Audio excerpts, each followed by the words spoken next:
I think when Jackie's gone, the guys can talk. Guys. Just a little guy talk for the boys. You know when you cry jerking off, fellas? Are you ready for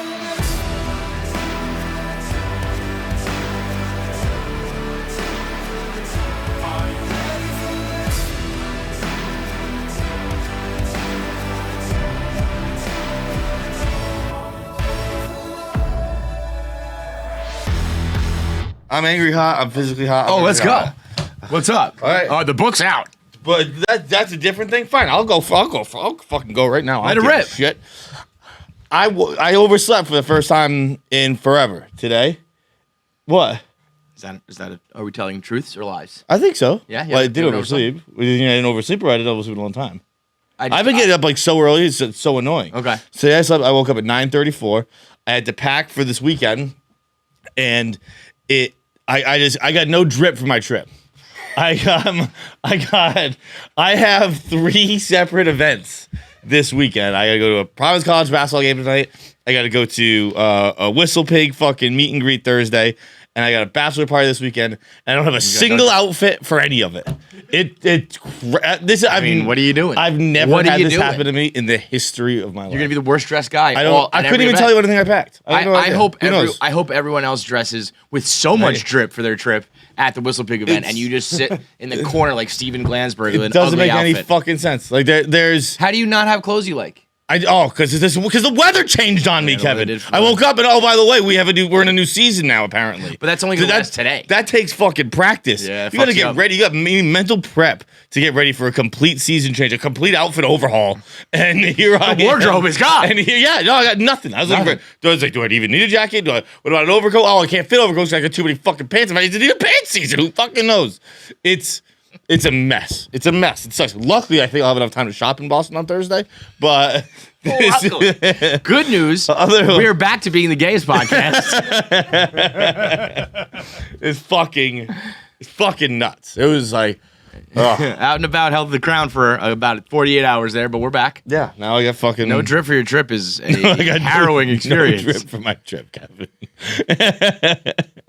So what did you pack? I have no idea. I'm just throwing shit in a bag. I think I rolled out. I just woke up with my own volition. I think at like 9:34, something like that. Oh, so you didn't even set, like? There's a chance you could have slept till like noon. Who knows what time it could have been? I was up last night watching fucking Inventing Anna, which I quite like. Yeah. I'm only on like episode 6, but so far so good. And I also did a podcast last night at 10 p.m. Did you see that? Oh yeah, that's what what happened. Well, the 10 p.m. podcast, and then he wasn't he like showered or something? He came out of the shower. He was busy doing Peloton. It's like, what the fuck were we doing? Why would we do this at 9 o'clock? So if you doing a Peloton from 9 to 10? He factored in his workout for your podcast time slot. That is the most disrespectful thing that's ever been done. Sorry, I've been doing it. Right? And then we were waiting for. Why don't you do your Peloton from 10 to 11 or 9? Yeah. Podcast from 9 to 10, Peloton from 10 to 11. You selfish son of a bitch. Son of a bitch. An absolute son of a bitch. No, that's a son of a bitch move. You're a real son of a bitch. And he asked me, is it too late? No, it's too early, you dumb asshole. It's 10 p.m. on a fucking Tuesday night. That's almost as late as one can do a podcast in a day. Yeah. There's almost no hours left in a day. We're almost to the next day, Dante. And then once Dante gets on, everyone else is a little late. Dave was on time, I think.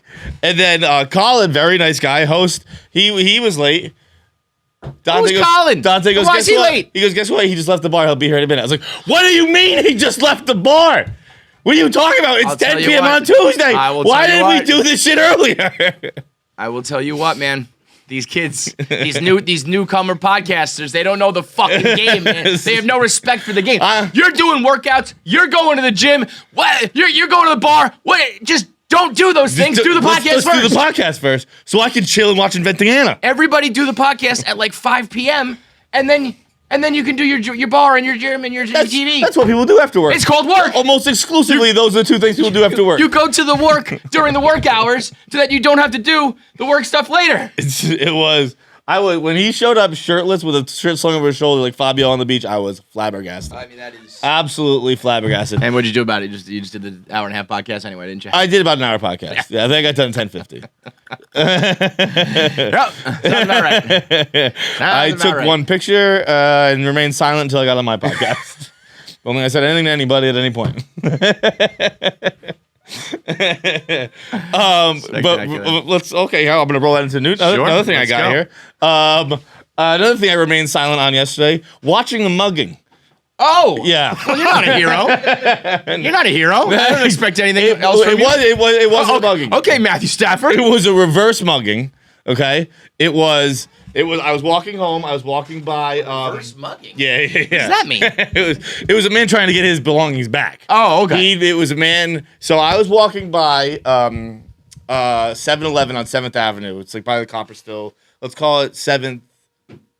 Let's go 22nd and 7th. Is this the one you were caught smoking a banana and eating a? Or No. That's over. That's over at Murray Hill. Gotcha. I know that 7-Eleven. Yeah, that is like the 7-Eleven. Murray Hill 7-Eleven is like, an oasis in the desert. Yeah, I once right across the factory. Yeah. I once left my phone at that one for 48 hours and then went back and got it because I left it for collateral to buy cigarettes and then just left my phone there. Real trash bag move. That's amazing.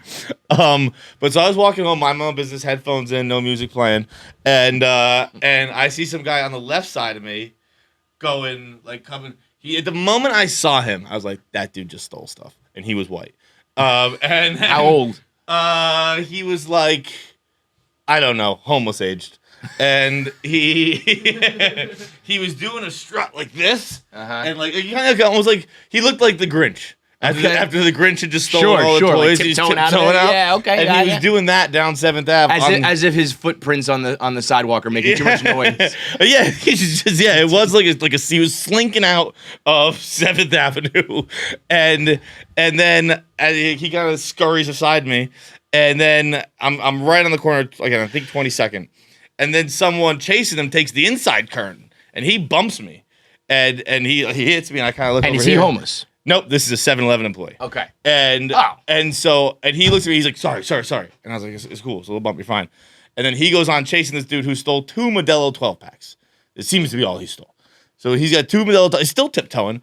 And this guy chases him, and he's screaming at him, because I can hear it, because I don't have fucking music in my headphones. I never do. And I, guys, gotta learn to fix this problem.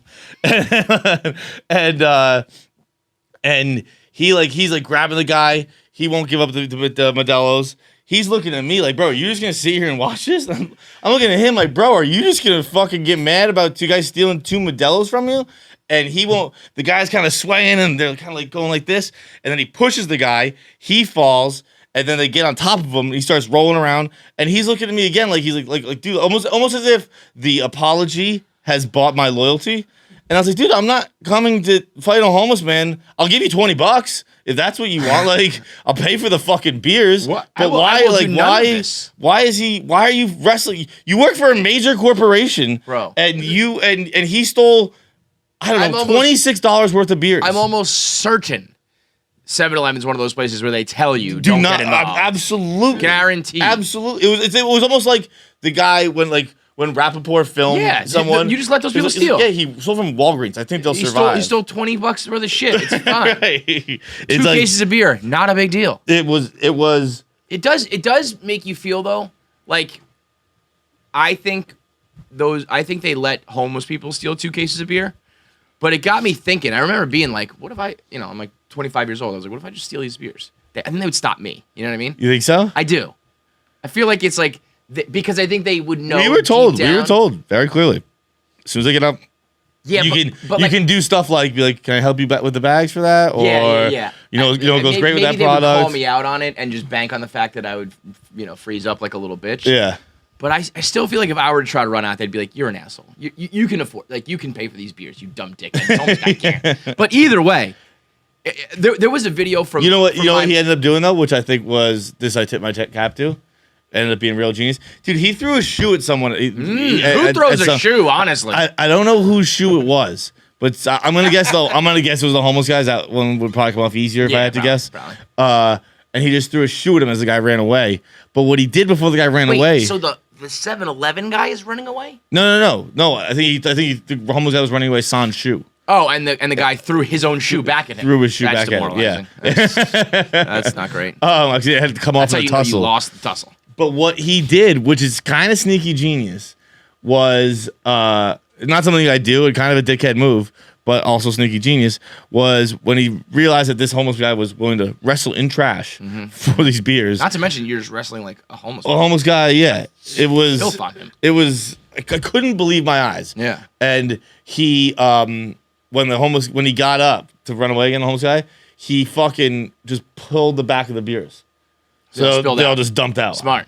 And then he's like, fine, no one gets the beers. Yeah. Which is like a dickhead thing. Like, give him the homeless guy. I keep mixing it up. So the 7-Eleven guy? 7-Eleven guy did it. That's come on. You know what I would have done if I was the homeless guy? I think I would have thrown one of the cases up in the air and then whacked him with the other case. That'd been pretty good. Then you at least steal one case. Yeah. Then you can just run with the one case. Hopefully he doesn't explode, but it's smart. Well, the one throwing up is probably going to explode. I mean the one you hit him with. Yeah, I don't know. It could rip open. It could rip open. Yeah. You also then run the, now you're wanted for assault. But also, what is he going to say? Good news for you, the bro. homeless You're guy homeless. in the park? Yeah. Whatever. Send me to jail where now I get shelter. Thank you.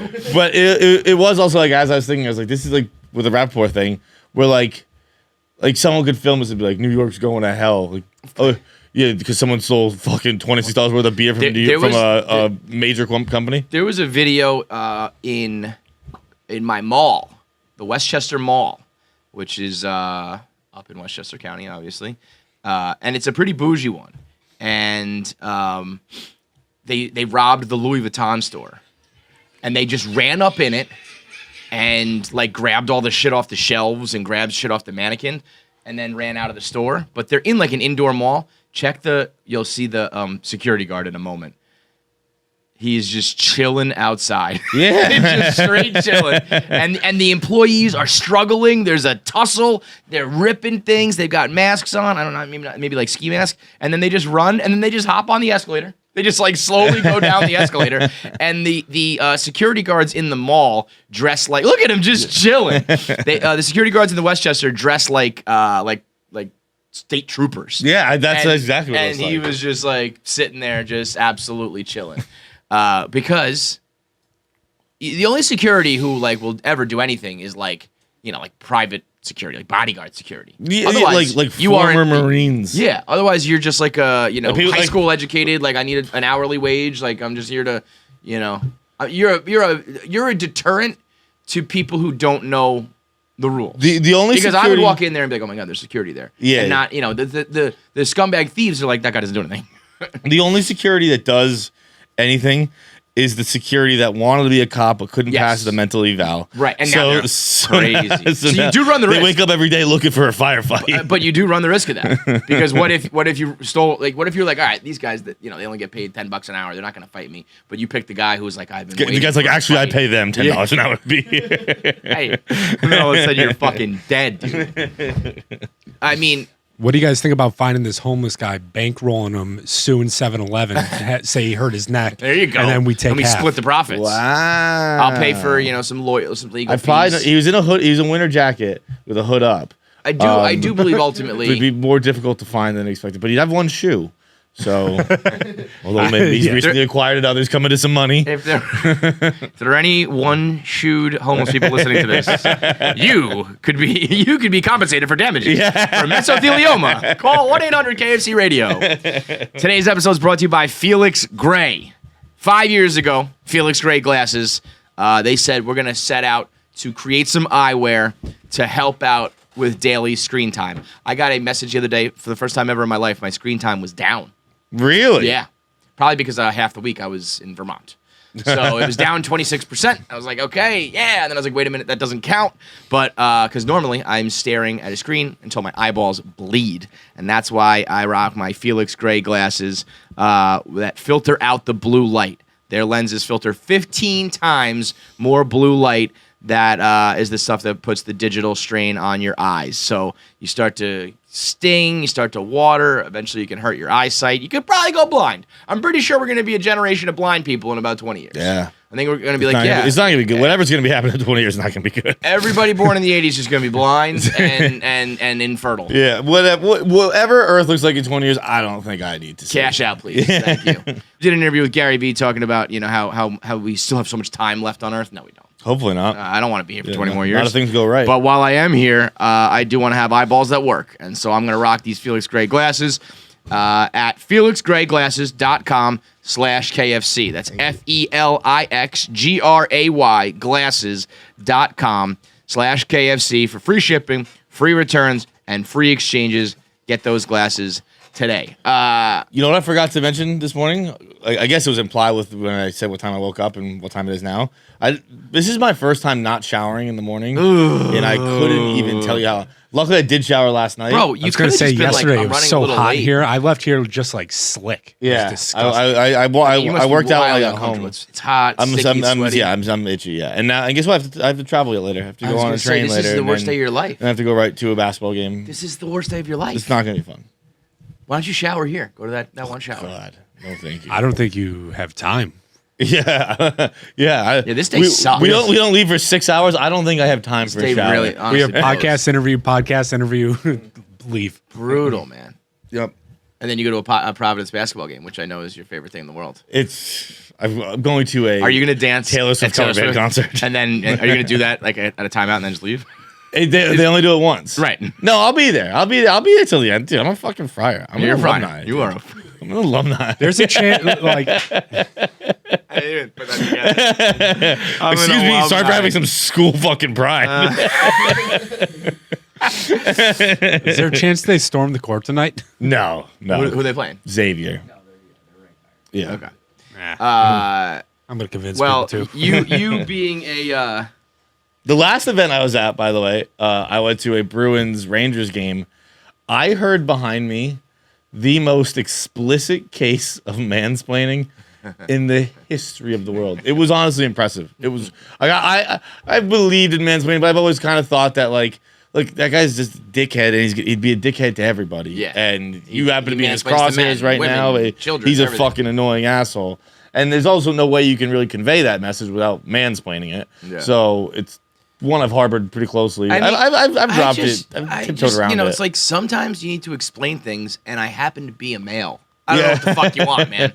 Sometimes girls don't know. You shit. asked me a question. Right. How am I in trouble? Girl, listen, if you're being honest, girls don't know a lot of shit, okay? That's just a fact. And I know everything. That's just a fact. Here's the thing. Guys know dumb shit. It's almost a testament to how smart girls are. That they don't know dumb shit. And we know dumb shit. So I'll explain the dumb shit to you. It's if I'm mansplaining, you're smarter than me. Girls explained math projects to me in school, and now I can explain fucking Marvel movies, you know? and crypto. No, you can't. You don't own that ape. Okay, it's his ape. What are you? What are you crazy? You think you have the ape just because you saved it on your phone? No. You know what is so his funny ape. to think about? Do you think that when we switched to like paper money, girls like didn't know it and guys were like, "You don't understand, man. This paper represents the gold back home. Like this is a new form of currency. You just don't get it, girls." And meanwhile, the whole time on TV were commercials for money, and then she's like, "I've never seen commercials for money before." And he's like, "It's money. I swear to God, it's fucking money." It's as good as gold, really, seriously. What was this guy mansplaining? It was hockey, Yeah. and it got to the point where like I was stepping in as much as I step in. Yeah. Which is I was just saying. You got involved in some strangers' conversation? No, I was talking to my friend, Loudly? but loudly. Yeah. And like he was making fun of her for not knowing things, but he didn't know them either. Mm-hmm. Like he'd be like an icing call would happen. He'd be like, do you even know? Like, and it wasn't a teasing, playful man. It wasn't like fucking. He was a dickhead. Don't get me wrong, but it wasn't like fucking abusive. Yeah. And it was like he's like, you probably don't even know what icing is, and she's like, I don't. You're right. Like I don't give a fuck. I'm here. I'm like a hinge date with you, asshole. I don't fucking know. I'm not on an episode. I'm not on a scene from Slapshot right now, so I don't know icing when the puck go down. And he's like, it's when the guy shoots it from before the blue line, and it goes. And I was like, actually, it's red line. And then there was that? I was saying to my friend, like I was disguising my interactions, Right. but like that stuff came. He was a dickhead for long enough where I was like, all right, I'm gonna start saying things here. And then there was another one where he's like, I forget what the call was. It was like a fight. Like it was so clearly not a cross-checking penalty. He's like, it's cross-check. That's a cross-check. You can't do that. You can't cross-check, guys. I was like, he punched him in the face. Yeah. It's not a cross-check. And then I forget there was another one, but it was It was difficult to listen to. I'd like to come here and apologize to all women. Mansplaining. I listen. Not everyone can be as great of a hockey analyst. Oh, he asked if the game was over after overtime. It was a shootout. There was a shootout. Bruins lost to the Rangers in a fucking shootout, and he asked if the game was over at the end. Bro, you've been explaining the game of hockey to this woman for 3.5 hours at this point, and now you ask someone else the game is over? Yeah, listen. After a shootout? No, there's more. So now they play a fifth period. Yeah, I want you guys for more time. that was the halftime show. What the fuck do you think just happened, dude? Not everyone can be as smooth of a hockey analyst as our Paul Bissonnette. Oh? Who is truly, genuinely the Charles Barkley of hockey. Yes. He is going to be, if not already, like just one of the the biggest thing in hockey. The NBA. He's hockey's great hope. Yeah, no, seriously, like basketball is so star oriented, both on and off the court, because like obviously the superstars on the court are huge, but then you have the guys like Shaq and Kenny and Charles that like really do so much for the game, and Biz is alongside fucking Wayne Gretzky doing that. But Biz is carrying the load. Yeah, absolutely, absolutely, because he's funny, he's got like charisma. I don't know what clip you're about to say, but there was one when the Bruins played the Avs.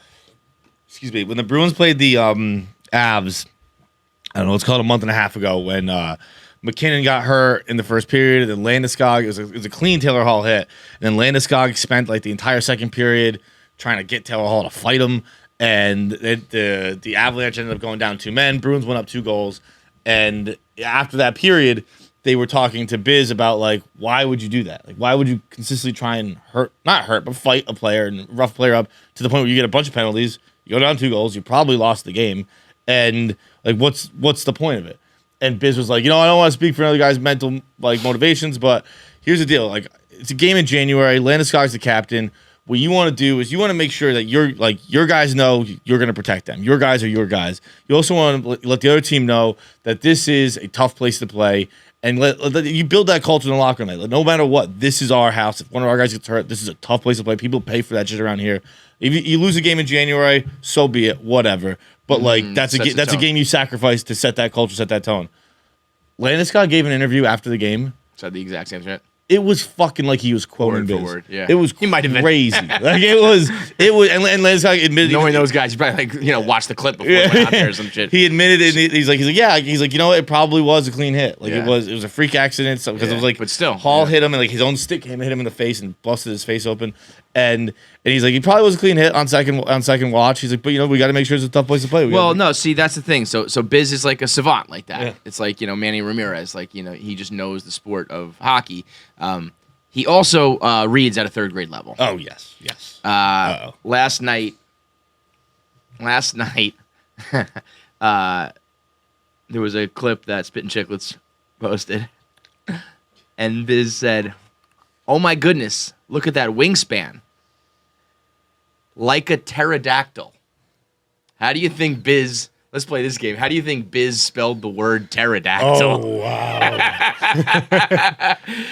I think he's kind of close. I think he just did it super phonetically. Well, yes, but that's not super close. But I said kind of close, super phonetically. I think he did it like... No Peter Y for sure. Yeah. Like Terra, T-E-R-A, Dack, D-A-C-K, Tull, T-U-L-L. He did T-E-R-I-D-A-C-K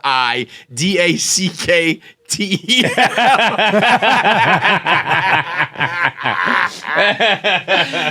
And this is last night. So I see it this morning, and I text Grinnell, and I go, "Is this some sort of troll, like like a running joke or something like that, on Chicklets, or is this like for real?"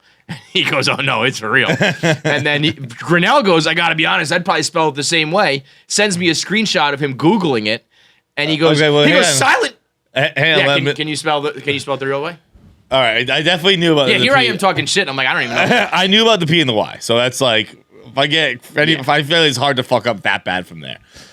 So P-T-E-R. Hang on, I'm gonna if I text it, I can do it. P-T-E-R-Y-D-A-C-T-O-L. Wait, say it again. Fuck. P-T-E-R-Y-D-A-C-T-O-L. No, he switched the Y and the O. Ptero. Pterodactyl. Yeah. Okay. Dactyl. So here's the thing. Yeah, I'm not actually gonna bust his balls for spelling. Like if you spell the word pterodactyl incorrectly, that's fine. You just can't spell it like that. If you mix the Y, the L, the T, if you don't know the P, even that's fine. But just the TAL kills me. I don't know why. And like, you know what that was? That was probably one of those no suggestions found. Yeah, when yeah. you spell something so wrong, And he was like, nailed it. that all of Google or Apple or Microsoft is like, we don't even know where you're going for. Basically, a flying guess was like, no suggestions. Nailed Must it. have got it. Put it on the board. Funny enough, I think the PMT boys were just out with Chris Thompson again, and they relived the spelling bee, and they ran some old clips where we did the spelling bee back in the day with Chris Thompson, and Hank was our lifeline. So if you got a word wrong, Hank could step in for anybody and everybody, and if he spells it right, you're back on the board. And I think like everybody got like their first words wrong. Like I away. believe I was pretty quickly. But also I don't remember this, but Hank stepped up and I think saved me, and Carissa and the word was consensus, and Carissa Thompson was like, "Oh, you forgot the S, KFC." I was like, "I got consensus wrong." Would you forget the S? I guess I don't know, because it's a very easy word to spell. Consensus. The S's are super loud. I must have just been like CONSENUS and just like blew past that second S, the sus part. I don't know. I was like, if I lost that on consensus, I'll kill myself. Do you remember the second one? I was going word for word with Francis in the end when there was $1,500 on the line. Oh, yeah. That was actually like a legit spelling bee. And I, of course, fucking the one time we have a Harvard grad in our fucking company, he's, of course, at the end, which he had so much more to lose than me. Yeah. If he loses to me, like, yeah, you're the idiot now. But the final word was like, they gave us like German words. I was like, this is not even fucking English. And he was saying those right? Yeah. That's fucking. Like, fuck you, Francis. I would take a dive on that. Like, yeah, I can't. I'm not a fucking American who can spell German. I don't want to know. I haven't read Mein Kampf in its original text. You go off, Hitler. Yeah, dude. That's like people who learn fucking Latin to read the Bible, and then they fucking learn German to read Hitler's pure words.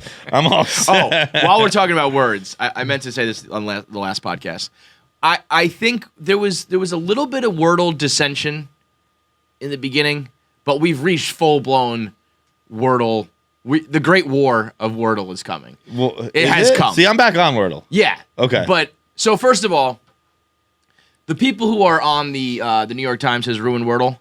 I have learned is just not the case at all. Because I've gone back in the archives. There's a website where you can do all the old ones. Yeah. There have been ridiculous words the whole time.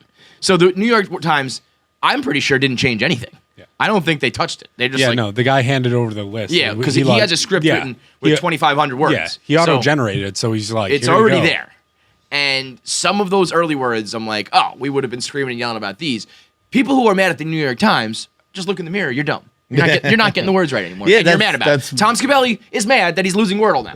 It has no problem. It's not to do with the New York Times. It's just that you're not getting the words right. It is crazy that it's unbelievable timing. That I think my first 35, I went 35 or 35, and then like the New York Times took over, and then I missed like 3 of my next 6. Yeah, that's a pretty jarring change. Sure, I do think it's probably more just coincidence than anything. I also think that there might be like when Josh Wardell was making it, he was probably maybe like, I do hard stretches and easy stretches, or like, oh yeah, these have been pretty easy. Let me sprinkle in some hard ones. But the people who get really, really mad about Wordle tweets, I love it. Who gets really mad? Oh, my mentions are chaps. Always like about what? You're sharing your any score? variation, the sharing of it. You're like you think you're smart. You're like you're try hard. Like you're rubbing it in. I'm like, those are your feelings, dude. I'm just posting about the word I spelled right. I think you got the word wrong and you're upset about it. It seems like you are a little in your own head here. I think Chaps had a tweet where you had a screenshot of him muting the little squares. Like, just my eyeballs seeing the squares on my timeline ruins my day. I got people being like, "You are a fucking try hard, blow hard, sanctimonious, holier than thou asshole because of Wordle." And now that I know that, now I am being one. So now I'm just like, sounds like you can't spell right. Like, you're dumb. You're an idiot. I'm smarter than you. People are like, it is. There are people who are like, this in no way measures your intelligence. Well, in a little bit of a way, it does. It kind of does. I'm sure it's like smarter people are getting. It's a real reality check. You want to complain about the New York Times and shit. This website where they have the archive, they also have head-to-head Wordle, where they match you with just like a random user. It's insane. It's got to be a robot. It's got to be fake. It's like so you can see their screen without the letters, but you see their yellow and green squares flip over, and it's just like brr, brr, brr, brr, like rapid fire. These people must have like a script in their head saved, and they just like rattle off the same words. Because I'm like on my fucking. They're doing Wordle like fucking Rubik's Cube style. Yes, that's exactly what it is, and it's just. And they're like, you lose. It is like, honestly, like maybe under 10 seconds. It is nuts. I'm like spelling my last word and they're done. It's crazy. But here's the deal. Like if you're, if you can't get Wordle, you're dumber than me. That's just how it is. That's what I believe in my heart of hearts. These are just, these are little measures of intelligence. And if you get, it's like people are like, oh, I don't test well. Hey, you're kind of dumb. Oh, I'm not good with numbers. Well, then you're dumb. Oh, I'm dyslexic. You're dumb. You're dumber than the average. Then you're dumber than the people who don't have that. Yeah. That's fair. In that field, as someone who has most of those, yeah. You dumb. Yep. That's just what it comes down to. Anders Holm on the show. You know him from, he's Durs from Workaholics. And he's also in Inventing Anna, which is a great show. It's a fun show. It's like it's a very Shonda Rhimes show. Yes, I shouldn't say great. I should say it's an entertaining show. Yeah, it's super entertaining. It's infuriating and a little cheesy. Yes, that's what Shonda Rhimes does. You've seen her shows before. They're Grey's Anatomy. They're How to Get Away with Murder. They're Scandal. They're very formulaic, addicting, and they work. And they work, and they're a little cheesy. Right. And all of the same people from Scandal are in it. If you know all of the same people from Scandal. You get in with Shonda. Leo the whole show. Shonda is like. She rides for her people. You get in with her, you have a job for life. We got to get Shonda Rhimes on the show, dude. Hey, you ever need two straight white males to do anything? I've heard she's not super nice. I would imagine she's not. I don't think you get to like that level by I've heard that from fans of her. People are like, I love Shonda. She's so mean. If you say one bad thing about her, she'll cut you out of the episode, out of the show forever. Great. I kind of like that. Oh, okay. That's kind of cool. So I just ended our chances right there. Yeah, we're done. Yeah. But I bet you can't get Wordle, so whatever. So we got Anders on the show, and we'll get into voicemails and and Am I the Asshole? We have an Am I the Asshole today that is almost worthy of its own entire segment. So let's get into that. It's brought to you by Freshly. I'll tell you what, you are an asshole if you're not using Freshly, because Freshly is like the meal prep for people who don't want to do meal prep. Yeah, boy, right here. Like this whole industry of meal prep has made it easier, and then Freshly comes along and makes it the absolute easiest. There is no way that you can get easier cooking than this because there is no cooking. Freshly already cooks it for you. So it's like it's basically like having a restaurant in your house. That's what Freshly is. They are designed by nutritionists, cooked by chefs, then delivered fresh to you, and all you got to do is heat them up, which sounds perfect to me. People want to talk about easy-to-read instructions and 20 minutes, 30 minutes, this, that. You don't even have to do that with Freshly. It's chef-made, nutrient-packed meals, already cooked, delivered to your door. It's never frozen. It's always fresh, and you can reheat it in just 3 minutes. It's perfect for anybody who has a lifestyle where you're constantly working. I do it because I got the kids, I got the job. I'm always commuting home, scooping them up, going right to my house. I got to deal with feeding them, and I just feed myself because all I got to do is heat up a Freshly meal. It is perfect for people trying to balance their life with their work, with their nutrition.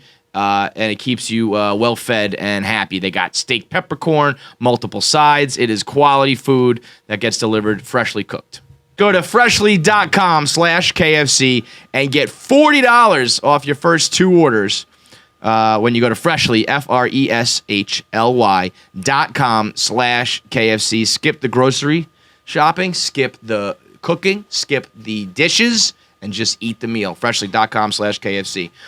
All right, so we'll do some Am I the Assholes, but this singular Am I the Asshole.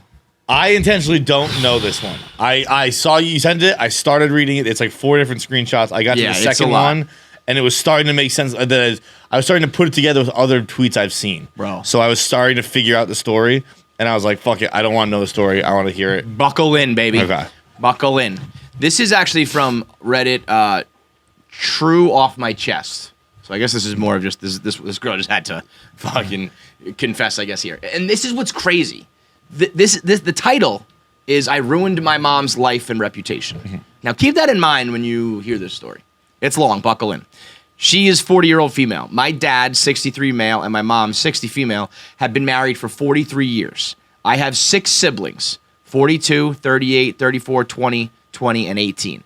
I've been with my husband since we were 15.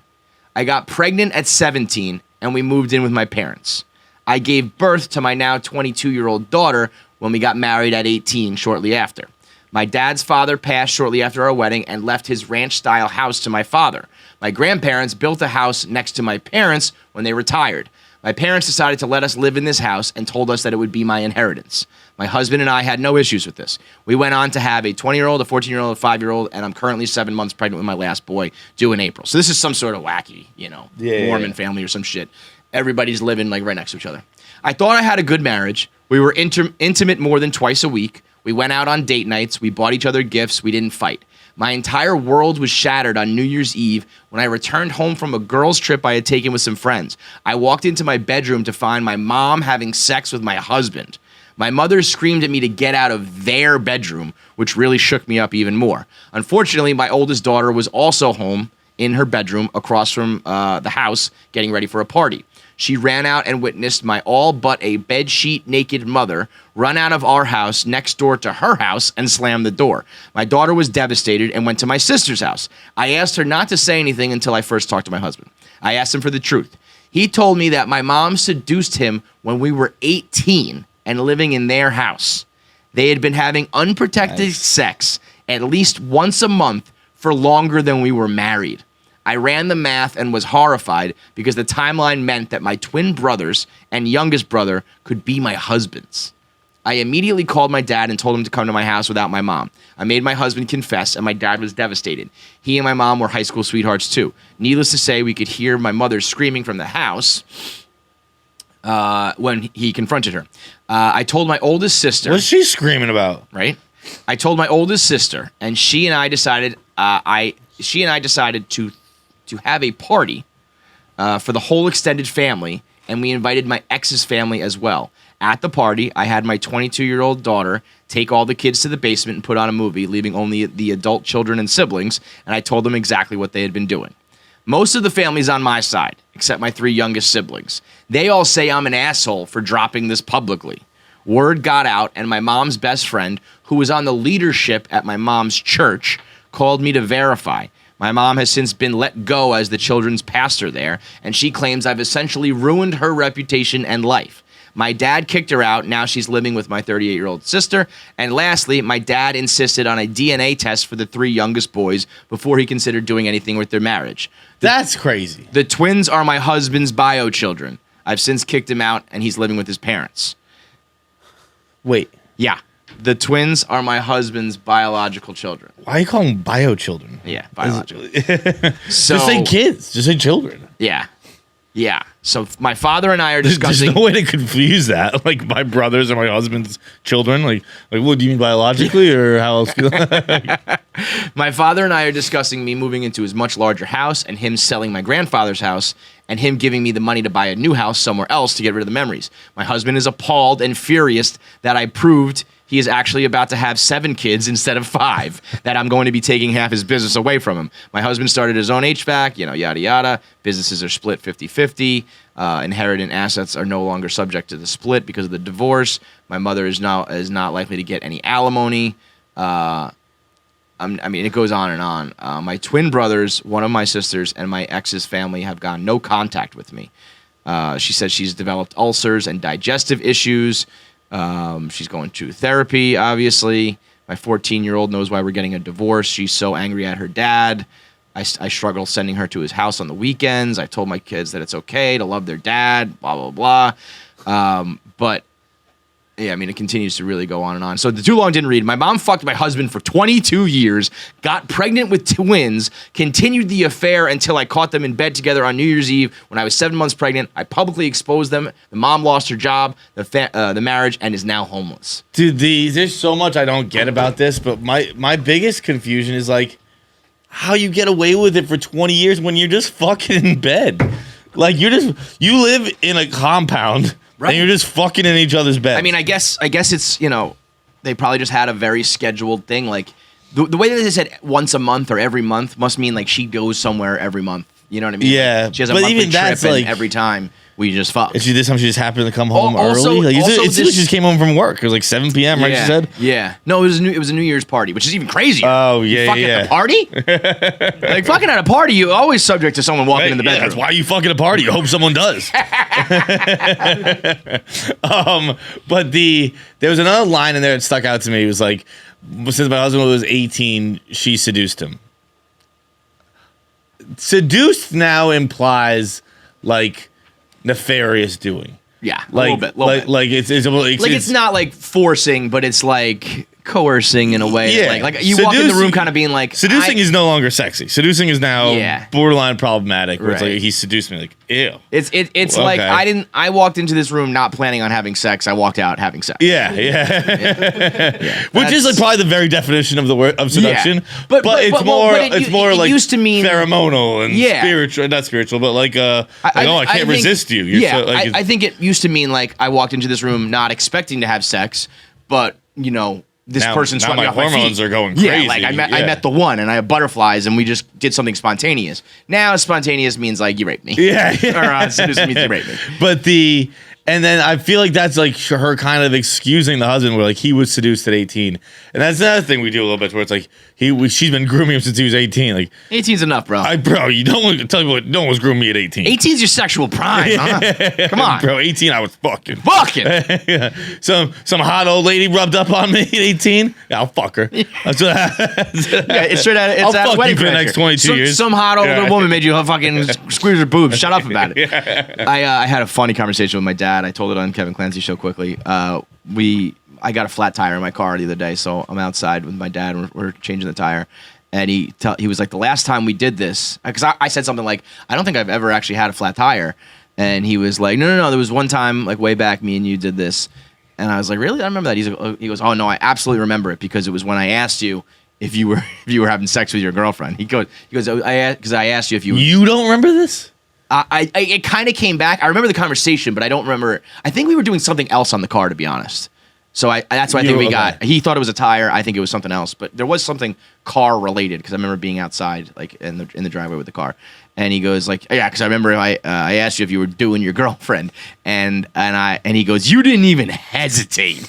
Like apparently I was just like, yup, because I've always told the story about how it was way too late, right? Yeah. So he was like, are you doing it? And I was like, yeah, man. And he was like, no nerves, no hesitation, no lie. You were just like, yup. And I was like, oh shit. Hell yeah, fucking balls deep, Dad. Balls deep. You don't even know. You don't even know, man. I'm fucking hurting on this bitch. So I obviously have opinions on outing people publicly about their personal relationships. How come? Don't think you should do that. But I don't think this qualifies as outing publicly. She told the family. And the family's got to know, because they got to find out who their dad is and who their fucking uncle is. Yeah, that's important stuff. Yeah, the Dunkles. It's like the fucking twins. That's not outing publicly. Now, if like, I guess, word got out, but it's like, I don't have sympathy for, like, if what happened to me, if everybody found out just through the course of like life, it'd be like, I don't know, man, you made some decisions and then people found out about them. I don't love the fact that it was like, I'm just going to run to, the public and. What was up with the church? Church being involved. And so that's like why ultimately this friends. That was really funny, by the way. Did you hear? Whoa, yeah, I like that. you like short circircuited for a second. I was in a cartoon stuck on like trying to run. We need a clip. I need a loop of that. It was this whole thing put a big old fat asterisk over it because this is some sister wives, polygamy, borderline cult. Yeah. The church mom, comes in. The mom was Costanza when she got caught. Like, was I not allowed? What were you talking about? Was I not allowed? I've been fucking him in your bed every night for 22 years. I thought you knew. How about that move? That's actually, I would respect the mom. Like, we got it. When you catch your mother banging your husband, and let's I can picture it, right? Because this always happens in the TV shows, right? The girl immediately pulls the sheet up over her tits, you know what I mean? Yeah. Crawls up and imagine she's doing that and she goes, "Get out of our bedroom." That is a level of delusion and cockiness where it's just like, gotta roll with this, man. I respect like committing to it that fucking hard. I could see if I had something as a monthly thing for 22 years that I did. Bro, that is so long. If I murdered someone every month for 22 years, I would be like, well, I'm just allowed to do this. Yeah, like nobody's stopping me. It's clearly this is just a thing I'm allowed to do. Not only is anybody stopping me, this hasn't even been like a speed bump. Right. I got a bunch of kids that I don't like. He may or may not even know that they're his kids. This hasn't affected me in the slightest. It's like when people say like you're not supposed to eat hot dogs, right? Whatever. Like hot dogs take like X amount of time of your life, and like you eat a hot dog every day. Look at me, and baby. You're like 80 years old. You're like it's just wrong. Yeah, I can just do this. Right. It's fine. Right. And that's probably I mean, part of this shit is, I bet these people, again, whatever weird religion they might be, if there is any sort of polygamy, whatever, I could see someone being like, these are just like made up constructs. Like, I can fuck you. Yeah. You can convince yourself of all sorts of shit if you've been doing it once a month for 22 years. What was the age separation? Like how old? Like long. Like they were 40s and the parents were 60 something. That's not that long, I don't think. Oh, well, I mean, I guess it depends on what you consider. I mean, it's a parent's daughter. It's a parent-child separation, Yeah, I guess so. And I'm sure. I was kind of quick to say that 40 is old. I mean, what was it? We're pretty goddamn close. They all had kids at 18. They've all had 5, 6, 7, 8 kids. So you could have like an 18-year gap. Like quick, and they were young. But like, it's still. At that point, it's not a number thing. It's a generation thing. You are the generation lower, and you should not be. But I mean, would you fucking kick your mom's ass? If I was a chick, yeah. Like you fucking I'd throw hands. in bed, just fucking. Bang, I think I would. Well, not in the moment. I think once I found out. Fucking both. He's like, oh yeah. Imagine that. My dream is finally coming true. Because what is really the kicker? Just an all-out mom-daughter war, and he's like, yeah, I'll get under here.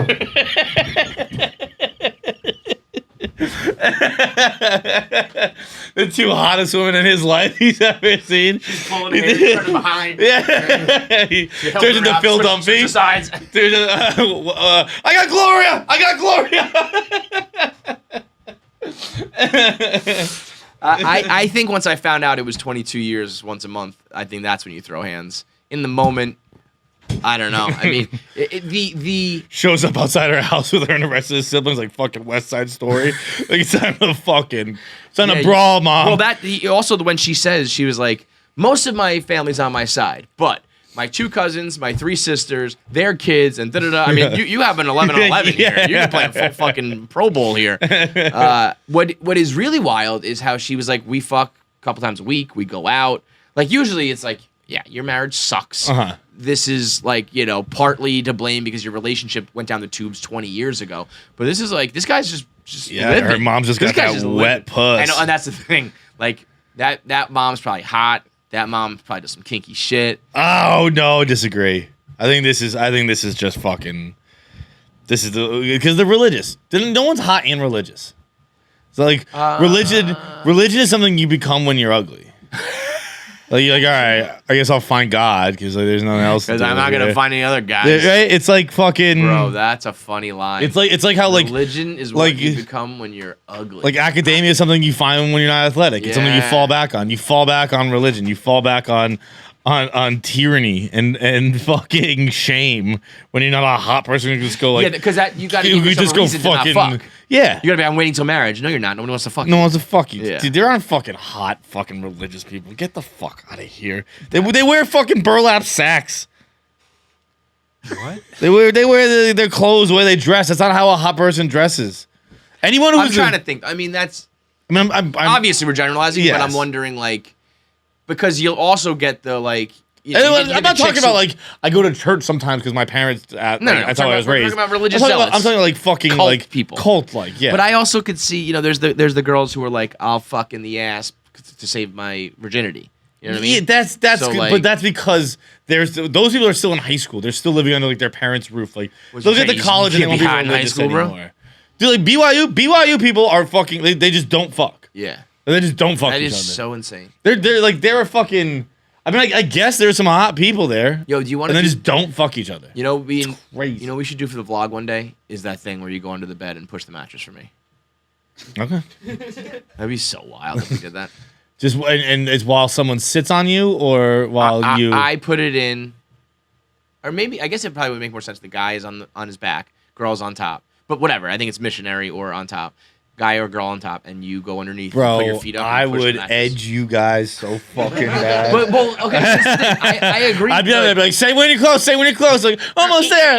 Nothing. But wait, come on! I thought about this before. I think that would take hours to make me come. Oh please, I can fucking knock that out in 10 seconds. Just you're basically just putting it in, bro. You just fucking and then relying on a little lock mattress. The legs tight. Stiff as a board, like stiff as a board. Get fucking real tight. I come real fast. Bro, you've never had to force out a cum? Come on, dude. No, you got fucking. You just flex every muscle in your body. Fucking, thing's got nowhere to hide. Come shooting out. Back into a corner. Back that cum into a corner. I'm pushing it out, man. I really think that, like, I think we should watch each other fuck. I think the next step, sometimes I'm like, how are we going to do this till we're like 60? We got to just take another step. So imagine the material that we'd have where it'd be like, I've seen you. I know how you fucking come. Oh, boy. I know how you force that cum out. I'd be in the corner fucking like this. Watching you. I have my notebook here pretending I'm right and I'm secretly fucking pulling underwear. just rubbing my leg. Like, he's writing a lot over there. Oh yeah. You are absolutely deplorable. Deplorable. If I found out that you jerked off to me having sex, I don't think we could do this anymore. Bro, you're allowed to watch. I watch. You're allowed to watch. Oh, I've never watched someone fucking not come, I'll tell you that. Nah, it's not true. We've watched porn. We watched sex for morbid curiosity. Yeah, I mean, like, look, yes, I've seen fucking scenes, but I've never sat down and I'm like, I'm gonna watch fucking right now and never come. And not come. Dude, I've gone to battle. I was gonna say you definitely have not come. You've tried. No, I've had to get new couches. I sweat so much trying to force one out. There is something when I am not coming from jerking off. I'm like, no, sir. Yeah, no. I'll fucking. No, I'm not going to succumb. Who the fuck do you think you are, bro? I make the decisions here. I'll make you come, bitch. It's like, this dick has a life of its own when I'm fucking somebody. You get all the decision making power when we're fucking. I get the decision making power when it's me. Yeah. If I say we come alone, we come. I don't care if we can hear birds right now. We will come. When the sky's turning blue, yeah, I'm fucking coming. That is so annoying. If I don't come before the sun comes up, who knows? It's like a Dr. Jekyll, Mr. Like Hyde a vampire situation. Like, I gotta get this out. You got that look in your eyes. And your hand's turning into a paw, turning into a werewolf until you come. I'm folding myself. I'm out of both hands. I'm folding myself in half, trying to suck it.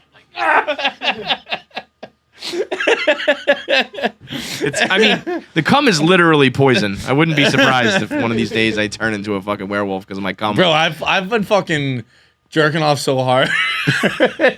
Dude, jerking off so hard at such an early hour in the morning. I was sweating so bad that I was getting sweat in my eyes, so I was crying. So I'm on my couch naked. It's 5:30 in the morning, dripping sweat everywhere. Sweat's in my eyes, so now it's making me cry. And I'm like, never ever get it.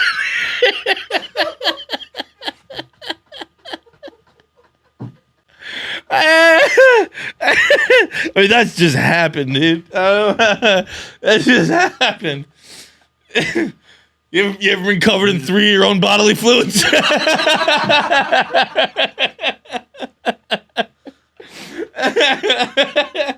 I like when Jackie's gone. The guys can talk. Guys. This little guy talk for the boys. You know when you cry jerking off, fellas?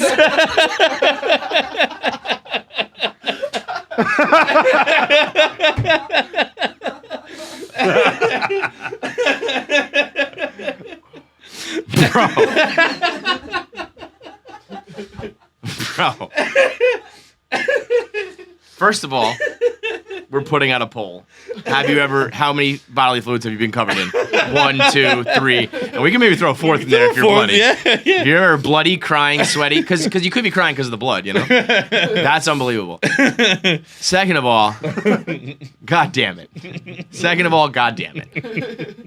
How recent was this? Because I know you've been sleeping on the couch. Old apartment. Oh, okay. Old apartment. Yeah. Okay. Yeah. I know you've been couch sleeping recently. I was so afraid of like yesterday. No. This is old apartment. Well, old apartment. Not like it matters. It's like, okay, I was 30. Yeah, about 30. Yeah, like- About 30 years old. and were you like drunk? Were you high? I were was you drunk. Like, I was high. I was on drugs. I was coked up. I was Yeah. fucking everything. That's why I couldn't fucking force it out. but I that's done too much cocaine. But you just never thought to yourself, I'm gonna stop. What's that? You were like, nah, like I'm just gonna stop. Yeah. No. I know. I'm gonna come. I'm gonna come. Yeah. And then when Bro, you I do, probably fucking jerked off for 3 hours. Like it was crazy, dude. People have finished marathons in less time than I fucking jerked off. yo, imagine if someone was like, all right, I'm gonna go, and they go out, they set out to run a marathon. As like John's jerking off, like I'm gonna go run a marathon. And they come back 26.2. They've shit themselves. Their nipples are bleeding. And then John's He's like, you got me beat. You got a third. John did more work than that marathon runner. He burned more calories. You that come day. back for your Saturdays, your Sunday morning run. I'm on the couch sweating, crying.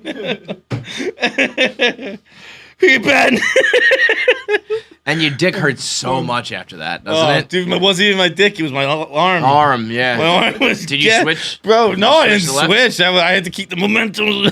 Yeah. It was fucking... Sometimes I'll switch to the left to let my arm rest, but I know I can't come with the left. So I'm like, all right, I get close enough, and then I go back to the pen, bring in the righty, bring in that like, you know, that 105 mile an hour righty out of the pen. Bow. Switching is a very rare thing for me, and it was just in that it would not be feasible in this situation. Have the Jackass guys ever? I feel like somebody's done this. Speed gun. You're jerking off. I don't know. We should do that. Let's get a speed gun in here. I think we should do like. Yeah, I like that a lot. I feel like I might be copying that from somebody, but I still want to see how fast I jerk off. Because it would be cool if it was like you jerk off at 27 miles an hour. Oh, I was like, gonna say 60. No. Rip your dick off. Yeah. But I don't know. I have no idea. My You could guess tell me was I jerk off at 2 63 miles an hour or 100 miles an hour. Nah. Yeah, well, yeah, not 2. You say I'm on the top end of the 50s. I believe you. I'm going the speed limit. I want to make sure I'm going the speed limit of the highway. Give me 55. Man, then your dick hurts and it gets like swollen afterwards. It's a nightmare. Bro, I thought I was in a heart attack for 3 days after my left arm hurt so bad.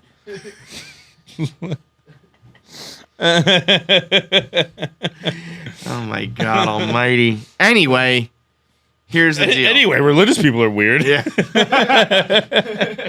I would say, obviously the people who have been fucking for 22 years every month as a mom and a brother, it's just a son-in-law, they're the asshole. If this girl had like, I don't know, that is such an egregious thing. And I know people are going to be like, who are you to talk about this? But like, I think in my situation, there was some private things that were going on that maybe changed the circumstances and shouldn't have been public. I think that 22 years once a month fathering children, all that shit is so outrageous that even if she did go public, I'd be like, I don't know, man, you fucked up. Yeah. But she didn't even do that. She just told the family. Yeah. So that's not going public. Yeah. Now, again, if that just got out through gossip, like, them's the breaks. But if that chick took out a billboard and said, like, 3 billboards outside Ebbing, Missouri, yes, it'd be worth it. Every time you drive, you see another one and another one. I mean, that I think is fair play. I would McGregor that shit. Fair play. Yeah. All right, let's do one more, maybe 3. We'll see. Am I the asshole for telling? This was the one that they tweeted, like, we need your input immediately. Am I the asshole for telling my girlfriend to stop making excuses and clean her apartment?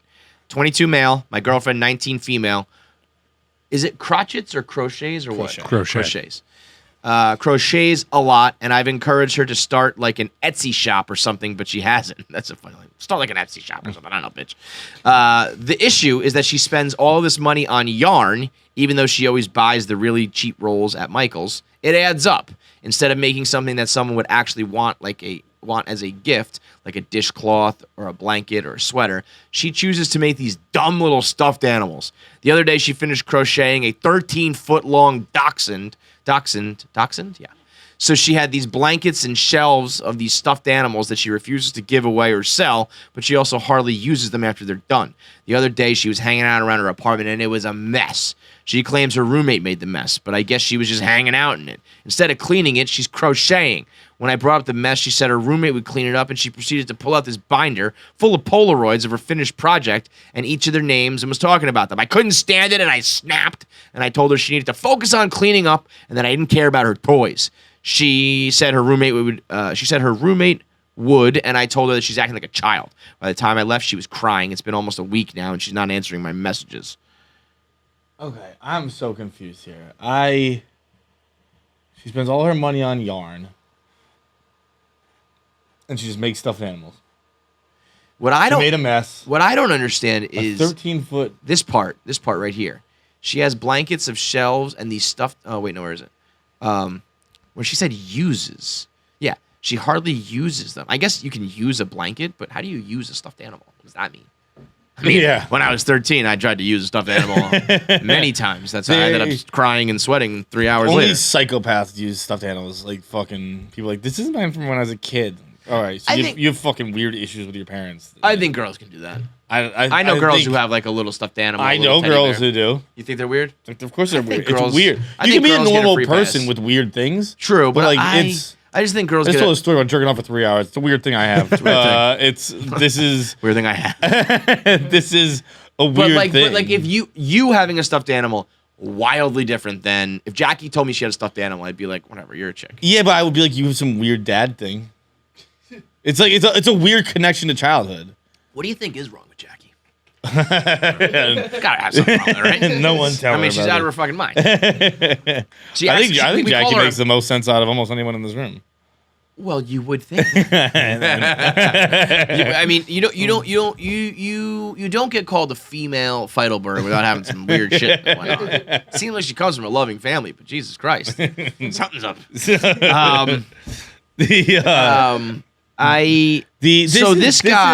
the perfect example of, once again, people who just like are incapable. Don't date. Of just being. It's a be normal thing. I know it's our thing, and I know it's like, but like just like things normally. It was actually, and I know like people like and accounts and people do it for like retweets and stuff like that, and it's good for engagement and all that stuff. And it happened the other day with the first Sunday without NFL football, and everyone was like, "What am I supposed to do today?" And I was like, "First Sunday without football, I'm so sad." And Chris Long just tweeted, and I thought it was perfect.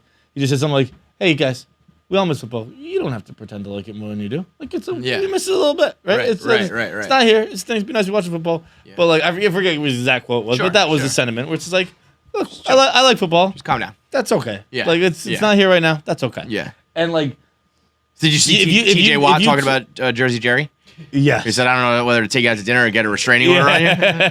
Settle down, Jerry. That was nuts. That was crazy. That was a lot. But that's also, you know what? That's pre Barstool Jerry, he was a weird cat. He's gonna do weird things. Now he's a professional. Okay? But boy, I would have kept that one in the back pocket. I stopped reading it. I was just like, Yeah, this is too much. This is This is too uncomfortable. much. This is too much. But this is she's obsessed with fucking crocheting. See, You can have fun with things. You can enjoy things, and they don't have to consume everything. I'm gonna take the opposite side here. She did a 13-foot dog, Kevin. 13 feet. It's long. It's a big dog. It's a big dog. But I have big Kinda stuffed funny. animals in my house. I think it's kind of funny. It's funny. See, there's a market for a Like, 13-foot like it's a wiener dog. It's Because it's a funny. wiener Make dog. it It's as long supposed to be as you long. can. You can't have a wiener dog that's like proportional. It's like, look how long it is. It's funny because it's a long dog. Exactly. It's not. You see my dog? It's funny. It's a long dog. It's like also it's in Okay, but it's here's in the a- thing. Other than that, what sounded so obsessive about this? She buys yarn and she crochets. The fact that And it's he's- covering the house everywhere. So what? It's a messy apartment. That's not okay. Like not no. You can have mess with mess. You can't have mess with fucking yarn. What? You walk into I would a- argue that yarn is like the least messy. Like, No, like, as long because as you it's not, walk in and you're food like, what shit. kind of fucking psycho world am I entering right now? I what think kind this of fucking, guy is you're- mad. Dude, if you walk This- into a fucking you know what? house No, that's just covered in yarn, you've walked into a nightmare. But we don't know. Like he's just saying, we have no example of that. If he explained that, it's like there's a 13-foot dachshund, a little bit big. Other than that, little bit big. Little bit big. It's a 13-foot dachshund. that was like, I feel like your balls were in your asshole. You like hold them out. You're like, it was weird. I'll tell you what the real story is here.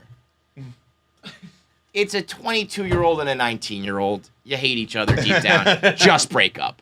This is they don't realize that they hate each other yet because they're young and they're both probably hot and they're still fucking, but they don't realize that they're wildly incompatible and they hate each other and it's the little things that's gonna drive them. They just fucking don't understand crazy. what hate is This yet. girl crochets. Because guess and what? He doesn't I'm like it. 33. I don't know her that well. I hate her. She's a hateable person. I feel like this girl's perfectly fine. What do you mean? She has a house that is covered in Wait, she's in yarn. 19 and has a house? Or your room, apartment, Oh. whatever. Like, she's a child who cries when you tell her to put her yarn away. Well, listen, again, girls are fucking weird. They don't know things and they cry and they have stuffed animals.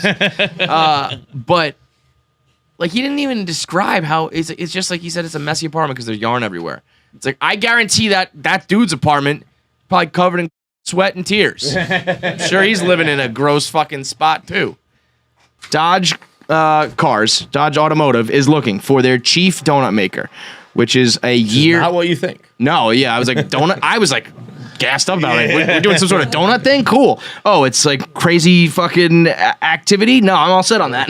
But for the other folks out there, you can get a year of epic adventures in a Dodge Hellcat with a $150,000 salary. You don't even have to quit your old job. It's a weekend job, so you can do this in addition to your regular life.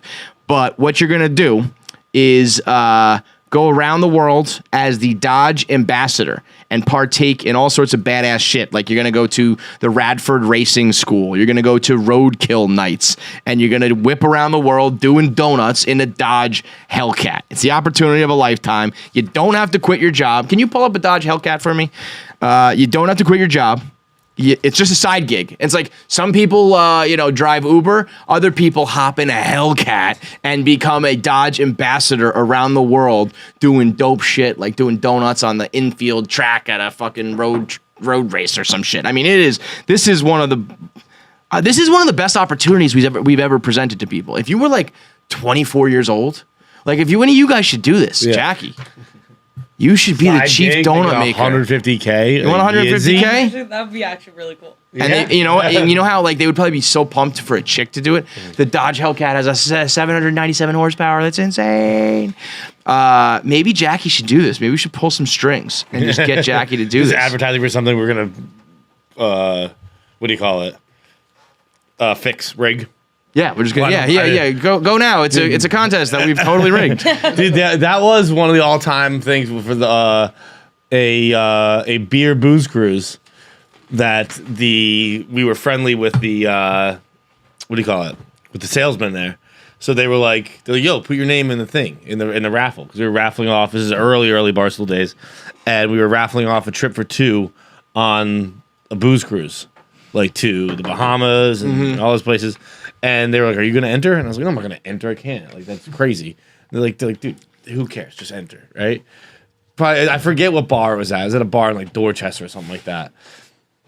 I have insane luck. You won. Like I win everything. Yeah. Like I think we've talked about this. Multiple grandfather clocks. Yeah. I've won multiple grandfather clocks. You've never we haven't like parlayed that luck into anything professional, but you got 2 fucking grandfather clocks. I have multiple grandfather clocks that I've won in raffles.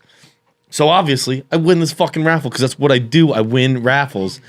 And turns out they were super fucking wrong that it didn't matter at all. Because I was very the whole thing. loudly booed and threatened with violence. Yeah. One time, people were like, it's fucking rigged. One of my... I really wanted to go to Nassau on a fucking Carnival cruise ship. We did a Kentucky Derby party in the village, I think. And there was a Budweiser...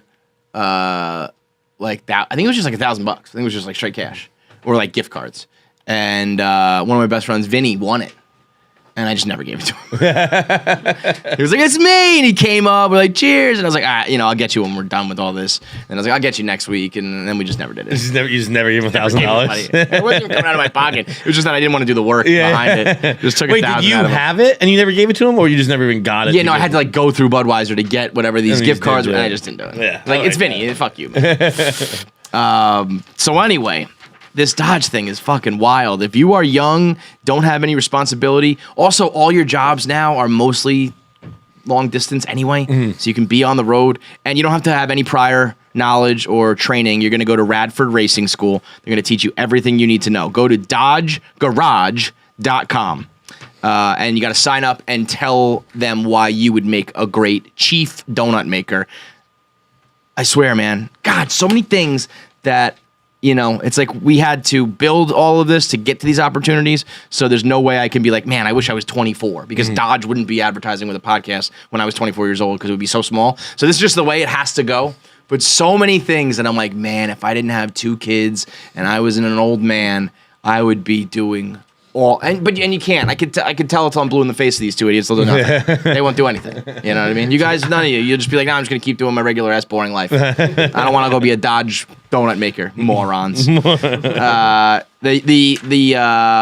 cutoff is February 28th, so you only got like 5-6 days left to do it. So go to dodgegarage.com and explain why. One more here because this one's out of control. Okay. Am I the asshole for peeing on a Fanta bottle after finding out that my new flatmate takes my drinks and food? Believe me, I'm not proud of this at all. Seriously. A new guy joined our shared house, and he has awful habits. We explained everything to him, and he could not care less. To give you some background, in the house, there is a uni student in my flatmate. Hello, governor. It's Tuesday, isn't it? And she is lovely. And my 2 childhood friends, which are great and very respectful too. We have all been living together for a few years now. There's one more room where people come and go. The landlord brought the new guy in a month or so. One of our main rules is don't touch anybody's food or drinks without permission, as we had issues with some tenants who got too comfortable despite being strangers, and there were many arguments. I highlighted it to him. If he ever needs something, just ask. Oil, sugar, salt. It's fine, but just ask. In the first week, I had a Fanta bottle unopened on my fridge. As my friends share my fridge, but I bought one for myself since the kitchen is big. I come home from work and I see it opened. I ask my friends and they deny it. I believe them since it's not how they operate. I very politely asked the guy and he denied it. Fine. A few days go by. Half a pack of my unopened donuts disappear and I got very upset. I ask him again. Denies it. A few more days go and I wanted to test something. So I turned off my fridge and I put a little wireless secret cam from Amazon. This is the second time we've heard this, right? Yeah. Someone with the cake or some shit. Wireless camera from Amazon, and I bought a bottle of pineapple juice. I drank it and peed in it. So it seemed full. I'm seriously disgusting for doing it. Went to work, came back, and yes, someone drank 40% of the bottle. I checked what got recorded, and that idiot was drinking from it. I asked him again. He denied it. I sent him the video and told him that I peed in it. His eyes got wide open. He started losing it and making choking noises and calling me a psycho. He then told the landlord, and I explained everything to the landlord. The landlord said that it could have been solved differently, but he should not touch anyone's belongings. I feel a bit bad because no one wants to drink pee, but at the same time, why steal? He also had an edit. I tried my best to get back to everyone, but it did not. Expect to get some replies. Most of the answers related. Okay, yeah, it doesn't matter. I am going to take this. I will start first. People who take leftovers and eat food and take things without your roommate's belongings, you are a jerk. You're an asshole. Mm-hmm. If you set up secret cameras for people to drink your pee, you should go to jail. Okay? This person should be on a list. This person should be locked up. This is so wildly, like, the punishment does not fit the crime. And if you take the other side of this, we're breaking up. Because that is so insanely over the top. And so in the world of Am I the Asshole, my answer would have to be everyone's the asshole. But there's levels to this shit. So I would say, like, you being the person who is committing a crime that, like, this is a trope almost. We talk about this ad nauseum, where it's like, roommates shouldn't touch each other's food. So, like, this is something that happens. You know what doesn't happen? People setting up secret cameras to watch their roommates drink their piss. That is premeditated. Why is everyone smirking? Have you, like, done this to me or something? What's happening here? I don't know. I think you're just down with this. You just think this is fine. You are an animal. I'm not. You are a Neanderthal. I'm not down with it anymore. But I've been down with it in past life. He's crying. He's legitimately crying. You've done this. I haven't done it. He's got tears in his eyes. I did not do it. He's crying. Did you drink it? Were you the other guy? I was you just there. You were party to it? I was there at the Great Providence College piss fight of 2006. I was there. You're going back to Providence tonight? I'm going back to PG tonight. Wait, stop the presses. The Great Providence piss fight of 2006. One thing I learned, the floor is yours, maybe it was sir. 2007. I forget. Whatever. The floor is yours. Do tell. Bro, so my best friend... I might go sit there with Zach and be in the audience for this one. Dude, my best friend had this roommate who was disgusting. Like vile. Like, dude, he would order chicken parm sandwiches and he would cut them with his fingernails. And then he would just eat it with, like, his hand. It was a problem to be in the room with this guy. Like, it was disgusting. That is disgusting. And he'd always steal his Propel water bottles. His Propel fucking, the twist tops, the completely unnecessary twist tops that they have with water bottles now. So, my friend decided that he's going to piss in the Propel bottle and put it in. We came home one night, drunk, back after. That Propel bottle was gone. He looks at his roommate in bed. He's like, "What is that?" And he's like, it's a Propel. He's like, "That's my Propel." And he was like, "No, I bought this at the store," or whatever. And he's like, "That's my Propel." And he's like, "No, I bought this at the store." And he's like, "Let me smell it real quick." He's like, "No," you're a psycho. So they start getting mad and they're kind of pushing around. Finally, he's like, fine. Takes it off, smells it. He goes, "It's fucking piss. It's my Propel because it's my piss." And then he dumps it on him. and then I forget how this ends up happening, but we're drunk, and then there's one point where Chris is running because now, like, the bottle's been fought for and piss is just getting thrown around the room. Everyone's covered in piss at this point. and so my buddy's running down the stairs from this dorm room, and the guy who'd been drinking the piss is now standing at the top of the stairs, fucking Patrick Bateman style, trying to piss on him, chasing him down the stairs. It was unbelievable. Meanwhile, there's like, I was so drunk, but like, there's another side piss fight going. Hang on, I'm gonna make a call real quick. A side and I'm gonna see if piss fight? I'm gonna see if I can. I mean, this is. I was jokingly picturing the gasoline fight in Zoolander. That's what it's like. There's just piss everywhere. And I just don't. Hopefully he'll call back maybe at some point in the episode and we can get to the bottom of it. There were like other people fighting with piss. Like I want to say like Were just, you like, fighting with piss? I was fighting with piss. Yeah, I was like, it Took was. your dick out and piss? It was no. I think I pissed into a cup, and then like, dude, it was chaos. I want to say it's one of those things where I was so drunk and it was so long ago that like I'm sure like things have been exaggerated and stuff like that, but like. I want to say somehow piss-filled water balloons got into the mix. And, like, it was... Maybe that's a Michael Scott quote I'm conflating. But there was so much happening. I remember my buddy who I just called. He ended up sleeping in, like, a random person's bed because it was, like, the only room he could find that didn't have piss everywhere. I was prepared to end this podcast if you simply sided with the person in the story. And now I find out you're pissing in cups and pouring it on your friends. It was like... Oh, and then so when Chris he ran away, right? And he was chasing down the stairs. Oh my God, this was unbelievable. And then so he got away, and then he came up like a back set of stairs, sneaky, and came back to the room. And we're in the room covered in piss. Everyone pisses everywhere. He pisses into another cup and hides behind the door.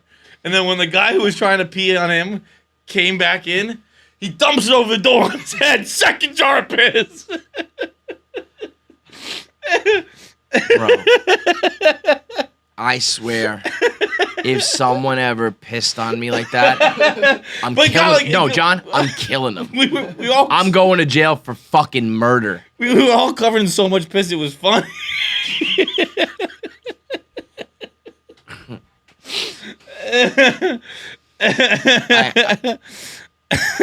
Rendered speechless, man. Dude, The great Providence piss fight of 2006. The great Providence. It was such a piss fight, dude. It was. And how does a piss fight end? Like, it was eventually everybody like, good scrap, good scrap. Like, let's all hit the showers. I have no. Were you puking and shit? No, I was so drunk. The drunkenness. So Because we were all so drunk, it must have been like we were all basically just pissing water on each other, on each other. Really, brought it home for me. Fuck.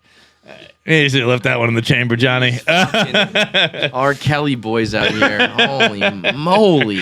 They were, so I don't think I was, maybe I was a freshman in college, maybe I was my senior in high school. And then they were either freshmen or sophomores in college. And it was, Jiminy Cricket. they were 1 year older than me, whatever it was. And I was visiting my friend. This was not during my stint at PC, this was during a visit. And yeah, just a lot of. That one got away from you, huh? And but the thing, I wasn't innocent. Like by any metric, I was a casualty of war. I was not KIA. I was not. It sounds like you got pulled into action. Yeah, it was like you know what? You got drafted to war. Exactly. I was a fucking. I had no plan. I had no part in any of the planning. I had no part in the execution. Any of the fucking what do you call it? The actions that led to the planning of the first attack. It was just like. I was in the street. We're going to war, boys. Someone fucking got shot. I picked up a gun and started firing. Like it was. Whip that dick out. Here's the deal. Sling. Oh, hold please. Yes. Let's go. Yo. Are you at work right now? Yeah. But this is important. All right. This is. I was just telling the story of the Great Providence piss fight. The Great PC piss fight. Do you remember that? Yes. All right, like on work terms, can you describe what happened, or are you completely at work right now? Oh no, I closed my door. I figured it wasn't gonna be working. You're on the show right now, by the way. Is that okay? I didn't say your name or anything. No, that's fine. Okay. Yeah. So you, I don't know. Now you got me nervous. Yeah, I mean, I don't. How did it start? I think it was. I've been saying Chris's name because that doesn't matter. But he's dead. But I think Chris's roommate was like stealing his Propel water bottles, and Chris pissed in one in order to like catch him in the act, and then like we came home drunk, and I think he had it in his hand, and then we started wrestling for it. And then piss went everywhere, and then I kind of don't remember what happened after that. The next like clear memory I have is Chris's roommate like pissing after him as Chris ran down the stairs, like Patrick Bateman style with the chainsaw, where he was like, yeah, but then got involved, and because he's uncut, he had great propulsion. I don't know if that's really why. He just like has a good flow. I forgot he had a fire hose flow. 30 feet down the hallway. Yo, I thought there was a water balloon involved in the hallway or something. No, it was just Uncircumcised penis popping. Because he probably pissed into it and then let it go. He pinched it, filled it up, and fucking let it rip. I honestly might like have him show me how he did it. But. and then how did it end? Like how? Because I remember Chris when he ran downstairs, he came back up like a different way, and then he was hiding in the room when his roommate came back, and yeah, so I don't know if they chased the guy down the stairs and then into Chris's waiting arms or something. Yeah, he was waiting with another bottle. Yeah. But wait, okay, here's my question. So, like, everybody is standing around watching these two guys fight. There's a spill of some piss. It gets on some people. And then everybody just whips their dicks out and starts pissing? The only two active pissers were Chris. And what do you mean active pissers? The rest of you guys are just There were bystanders? like bottles and stuff. There was like things you could grab to just throw at people. Bottles. The only people who were truly emptying their penises mid-fight were Chris. Holy fucking Christ. And then how did it end? How did we just decide like, all right, it's time to go to bed now? Everybody's bladders were empty. It ended with a shower. I would hope.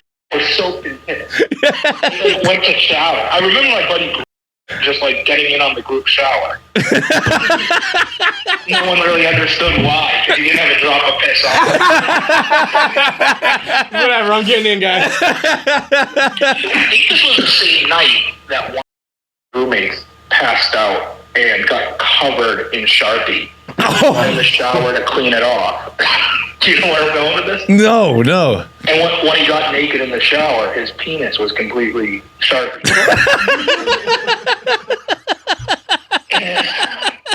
Like, he got in the shower, he came out, he was like, okay, like, who did my dick? No one ever admitted to it. This man's literally been taken to the grave. If I had to pick someone and cover it up, I think I know. I was pretty confident at the time, and never really got that one out. Never really got that one out of him. Oh my fucking god, dude! Yeah, this is one of the funniest stories of all time. Bro. Dude, I forgot about the fire hose. He was pissing everywhere. That was crazy. If I asked that guy about him, he would bring up his pissing first thing. His propulsion. They were hiding in someone was in like the trash room. Yeah, trash room. I feel like at one point you were just asleep in like a bunk bed where fucking whose room? 'Cause I remember I was looking for Sanctuary, and then like I just like found you. I forget whose. I want to see your room or something like that. You were in someone's room, and I was like trying to just crawl into bed with you so I could stop getting piss all over me. This was freshman year. None of us lived together. It was your favorite. It was freshman year. Okay.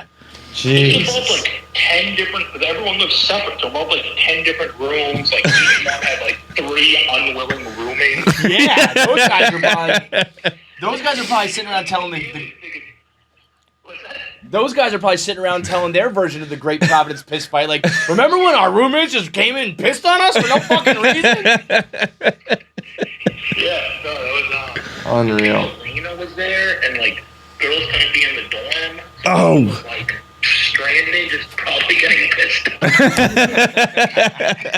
Leave the room after like 2 a.m. at the other gen. Yeah. Because That poor girl. Holy shit. I forgot about that she was there. Oh my god. All right, I'm gonna split. I'll give you a call later. I'll say that on the train. Okay. Peace. Bro. Okay. First of all, it's just incredible. We need to like properly. You need to do one thing I learned or something. We need to properly turn this into like a movie trailer or something. Like in a world, like, the year was 2006.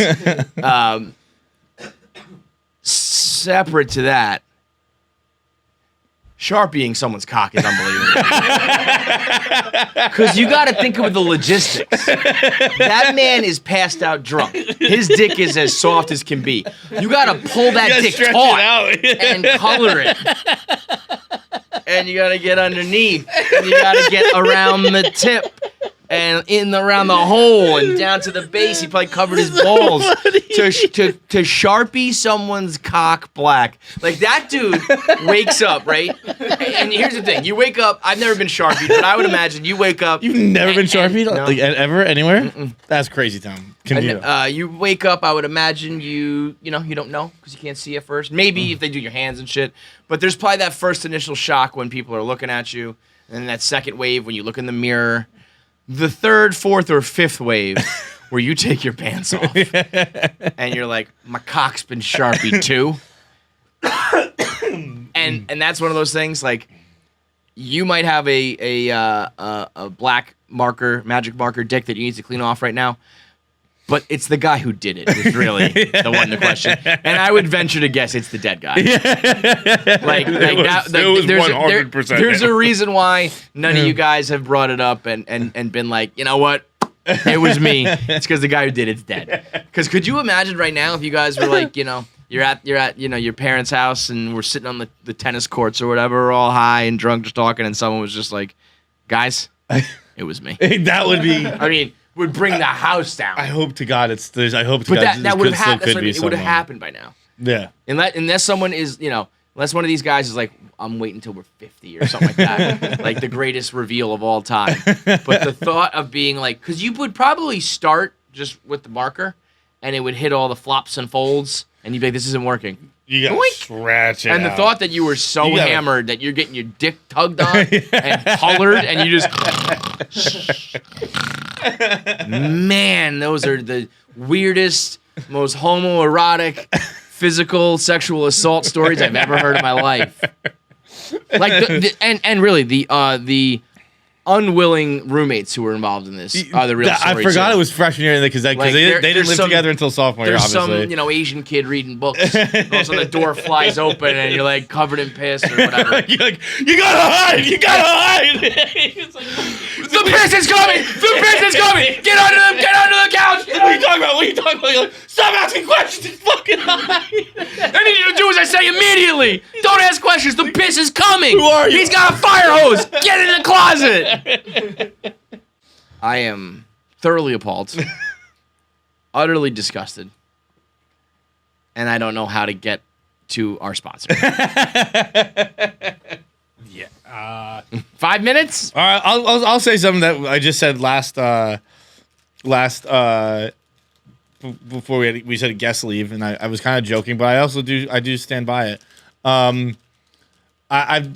This is a summer candy. Gummy candies are summer candies. Chocolate candies are winter candies. I haven't had a good pack of fruit snacks in a while. Great pack. Fruit snacks. So good. Great and these are sneaky because these look like they're gonna be garbage. Gushers. But they Black Forest. This looks like bootleg. Yeah, it's not. People like, who know. Black Forest is good stuff. Black Forest because even like Welch's makes you feel like you're eating like healthy because it's like Welch's, But those are just like good fruit snacks, like good old fashioned fastball down the pipe, Yeah.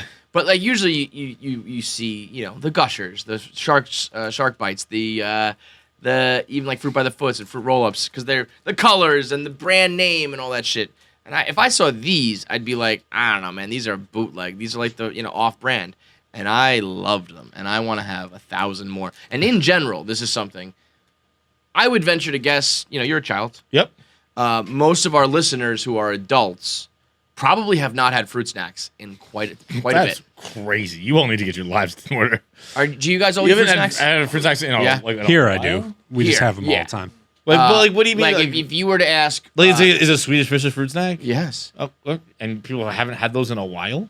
Yeah, but I would also say Lifesaver gummies. I am like addicted to those. I'll get those. Like I'll go if I go to CVS, I'll just buy a pack and bring them home. That's crazy. I feel like Nate Bargatze right now. Swedish Fish, you're right. There is a little bit of a loophole there where I could see some people eating it. But like candy in general, kind of different than the fruit snack world. I would bet if you are like an average listener of ours who's like 30 and you're like living with your significant other, or you have a house, you're married or some shit. If you don't have kids in the mix, I guarantee none of them have fruit snacks. What are you talking about? Yeah.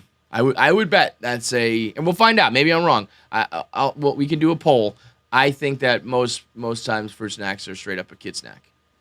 You're all you're all making. Yeah, and you're right. Like I just had them and I was like, they're fantastic. So good. They're chewy. These ones have the liquid center. They're gushy gushers. The shark bites are incredible. Shark snacks, shark bites. I can't remember. Those are so good. Yeah, don't get me wrong, they're awesome. I feel like Bargatze joke when he's talking about. He's like, you know that phrase people say, "I haven't had that in forever." He's like, I haven't said that in forever. He's like, yeah, I have everything all the time. He's like, you want to know if Airheads are still around? Yeah, they're doing great. Nate is so funny because he at heart is a fat kid. You know, yeah. The original reason why he was like his first interview. And my first interview was on Mail Time. One of his first. It was like my first interview with a real person. Was because I saw him on the Tonight Show doing skinny fat jokes, and I was like, perfect. I gotta have you on. And he talked about crushing donuts and all this shit. But he looked it back then. Yeah. Now he's hot, but he still has that fat heart. You know. You know what I like about Nate is that he still posts like. I just took a screenshot. Yes. Yeah. That one. I took a screenshot of it to be like, yo, can you believe? I mean, he looks like Trent. Yeah. That is Nate Bargatze. Now he's got like salt and pepper hair with some flow and a leather jacket, and he's skinny and in shape. He's crushing the links. It's like, and that's a good screenshot. I stopped it on. I don't even know what economy means. Yeah. But fruit snacks I think is way up there on the list of things that people are like, oh, I haven't had that since like elementary school. You guys need to get your lives in order. Voicemails today are brought to you by Sling TV. At this point, people say that cable is dead, but also that means you're getting all of these other streaming services and you're paying for all these different a la carte things, and all of a sudden that adds up and you're spending just as much money as you spent on cable. So everyone in the world is looking for one thing, really. They're looking for a streaming form of entertainment that is affordable and gives you everything you need. And there's really only one that does that, and it's Sling TV, because they have your regular streaming services are all an option, along with live sports and news and entertainment. And then on top of it, it's the Barstool Sports 24/7 channel, and all of that is just $35 a month. You're not going to find that anywhere else. Literally not going to find the Barstool Sports channel anywhere else. It's exclusive to Sling, where you can watch all your favorite podcasts in video form. I still got a lot of people. We hit 100,000, and we kind of did a little discussion on that last episode, and people are still like, what are you talking about? Nobody watches podcasts. And it's like, you just haven't done it yet. Because once you do it, you realize it's the better way. It's not the easier way. I understand that listening when you're on the commute, listening when you're at work, listening when you're at the gym is more convenient for those activities, but it is the better way, and you will realize that when you see it if you watch on Sling, because like I promise you, when you see us reacting to the Great Providence fight, it's a lot more entertaining when you see our faces, or when we're trying to break records by climbing up and doing all these challenges and stuff. It's always better. And so you can get all of that on Sling TV, along with all your favorite TV shows, along with all your sports channels, and all your live news and live entertainment. So right now at sling.com/Barstool, you can set it up entirely for free. And after that, it's just $35 a month. So start out with a little free action. You can also catch Coach Prime. The doc with Dion down at Jackson State is back, so latest episodes are available on Sling Tuesday and Thursday at 8 p.m. Go to sling.com/Barstool to sign up now and get all of that and try it for free. That's sling.com/Barstool. Let's get into voicemails. What's up, KFC, Feits, the whole gang? I was just listening to a podcast, and at the very end, they had like a fact check section. And it made me think, if you guys had a fact check section at the end of the podcast, it would be 4.5 hours long just correcting all the dumb shit that you guys say. So I guess my question is, sir, who said the most outrageous thing that somebody would have to go back and fact check and be like, no, that was completely wrong. They weren't even close to the actual... I don't think I like his tone. I don't think I like his tone one bit. I think sometimes we may be incorrect here and there. I think for the most part, we're pretty decent. I think we're quick to call out when we know we don't know what we're talking about. I don't think I rarely will proclaim something that I think is true and be like way off base. So I'll be wrong, but I'll be like, I don't really know exactly what this is. Yeah, I won't. I've never said a fact on this podcast. Unless we're talking about... Anytime I've tried to say facts, I say like, I don't know. Right. Here's a fact. If we're talking about the female anatomy, we speak with reckless abandon in truths and certainties, and we're almost always wrong. So that would be That anything I've said I'm wrong about, but I just know that. So I don't think I've said anything like where I'm like, this is correct. Yeah. I've been like, here's a dumb thing I'm about to say, right? And I say it. Pabs, if you would like to be Stat Boy, because that's what they did with PTI for so long. At the end of the show, what'd you get wrong? If you guys want to look it up as we go, I'd gladly be like, actually, I don't know. The distance to the moon is like 100,000 miles, not like 10 miles. It becomes a 6-hour podcast at that point, but I'm open to it. I don't think it will. That's my point. I don't think we're that bad. I Let's agree. try it for like an episode and see how many things are factually incorrect, and I think we'll be fine. I agree with that. I'm about to say a fact right now. Tom Brady is producing a new movie, and it's based on the Brady 4. I just rolled my eyes, but then came back into it. What? Brady is producing a movie. Yeah, I heard you say that. The Brady 4? It's a road trip comedy about 4 best friends who tells a story of 4 best friends and New England Patriots fans who take a life-changing trip to 2017 Super Bowl to see Tom Brady play. I mean, it basically is going to be like that, yeah. I mean, he can't do like the jail stuff because like we're too big. Like, that's our story. True, but this is the problem. Like, this is why it sucks that we don't do stuff like write the book or write the movie or do the pilot or write the screenplay because like some motherfuckers are gonna do it. Yeah, we're sitting on top of a story that is like a gold mine. Just the Barstool story or the Brady 4 story or this story, like all the little things, And someone out there who has the time, patience, and skills and whatever to do a fucking script is gonna do it. You guys should so fuck this movie, fuck Tom Brady, go make a real movie. I mean, think about that. Think about imagine if you cast Charlie, Glenn, Rob, and Frank to be Danny, to be the Brady 4.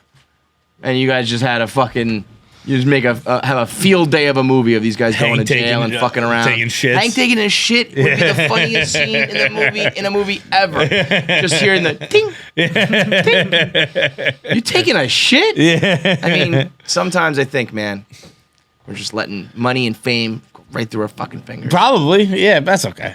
Next. That's all right. I don't do anything. God, it's so fucking hot in here. It's so hot. Crazy. What's up, KFC crew? I was just listening to the Taylor Tomlinson episode, and you all were talking about gender reveals for abortions, and it made me think of a story about a friend of mine. So him and his girlfriend go to a gender reveal for a couple friend of theirs, and when they show up, they don't know anybody but the couple that's having the baby. But they have their childhood friends there, their parents, grandparents, everybody. And it's a super elaborate party that the soon-to-be mom's best friend puts on.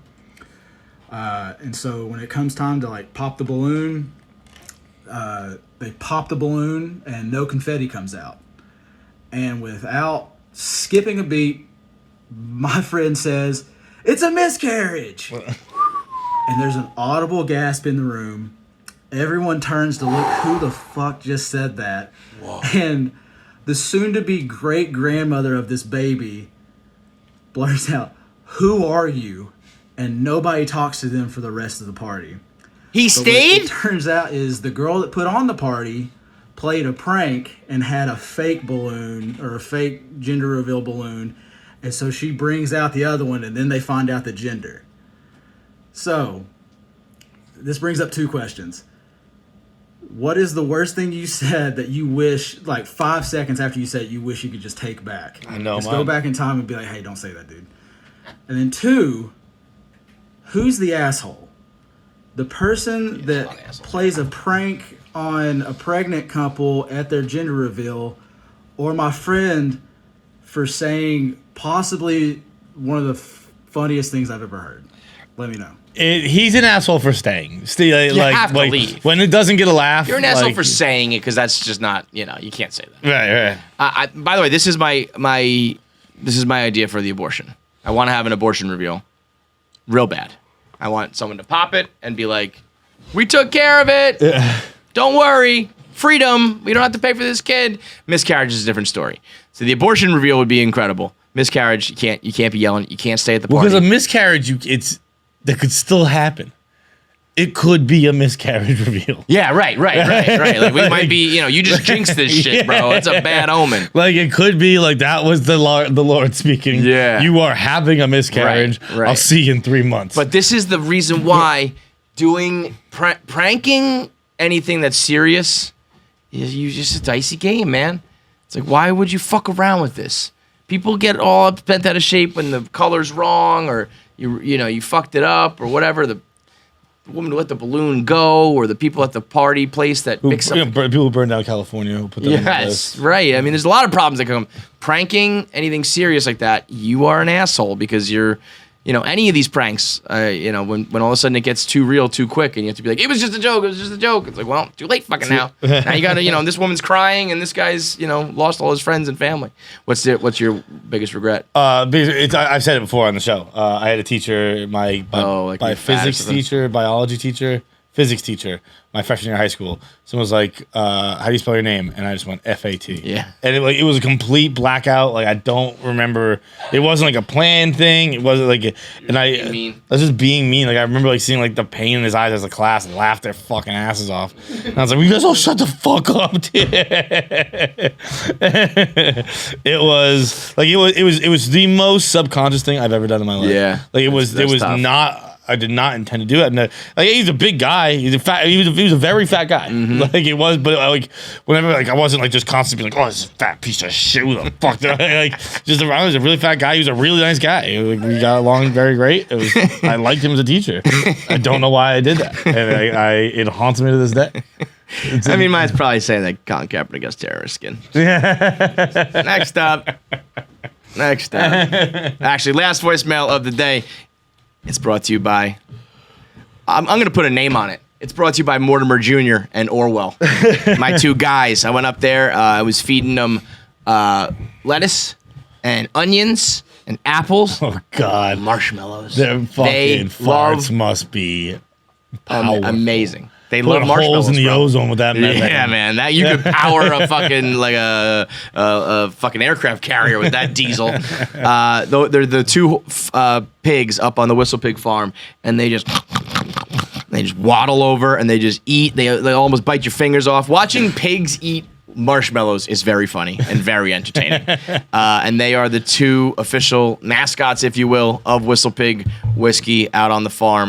You got the rye here from the Piggyback 6-year, which is like the go-to bottle for rye whiskey that is taking over the world. And their latest, newest, most important, and world takeover. Greatest contribution to society right now is the Piggyback. Piggyback Rye Smashes. What is that? It's a whiskey cocktail in a can. This is the fresh ginger lime. There's also the citrus lemon, and there is the blackberry lemon fizz. This is gonna be the drink of the summer as soon as and it's whiskey, so you can drink it now when it's cold, but also once the weather starts turning and you basically are having a whiskey cocktail right on a rooftop or out at when you go to the beach this summer, on the lake, whatever. It's gonna be a life changer. It's all of the seltzer revolution, but with whiskey, with quality whiskey, like real fucking whiskey. We met the chemical engineers who created this shit. So it is top notch all around. How did your WhistlePig piggyback go last night? Piggyback nightcap? It was good. Nightcap, I did like 20-25 minutes. Was answering some questions. Had myself a nice cocktail to finish off the night. Talked about Stuart Little. It was good. It was some good What about interaction. Stuart Little? I'll tell you in a second. Now, if you're lucky enough, you can get it in stores. It's only available in I think 8 states. They're slowly rolling them out. So continually check with your liquor store, grocery store. Tell all the people, the distributors, you want them to stock Piggyback. Tweet us when you have pictures because people are asking us constantly. Tweet the pictures. when- Let us know when it's available in your state, where you can get it so people can find it. And if you can't wait, you can go to piggybackRyeSmash.com and you can have these. They come in 4-packs, but they're 8% alcohol. So it's a double 2 for 1. So it's basically getting an 8-pack for $18. It's unbelievable. High quality cocktail, ready to go in a can. Shout out to WhistlePig. They are my favorite company fucking ever. Get your Piggyback on. Stuart Little, real quick. We don't have to get into it too much, but Stuart Little is the story of what? A mouse in a red car. Incorrect. It's the story of a boy who just happens to be 2 inches tall and have a tail and look like a mouse. The plot description is not that it's a mouse that can talk. It says Stuart Little is a boy born from a human boy born from human parents that just happens to be 2 inches tall and look like a mouse. Then it's a fucking mouse, Evie White. What does that even mean? It's not that it's a mouse that acts like a human. It's that it's a human that looks like a mouse. It's ridiculous. If it looks like a mouse and talks like a mouse, it's a fucking mouse. What does that mean? Exactly. It makes no fucking sense. Last voicemail. Let's go. I'm furious right now. Isn't it totally insane? They just kind of skip over that. They're just yeah, he happens to be able to talk. What's up, Kevin, John, Nick, and the kids? What's up, girl? I have a question about titty fucks, and I can't What? think of anyone better to ask. So here we go. Let's go. So what I'd love to know is, are tit fucks still a thing?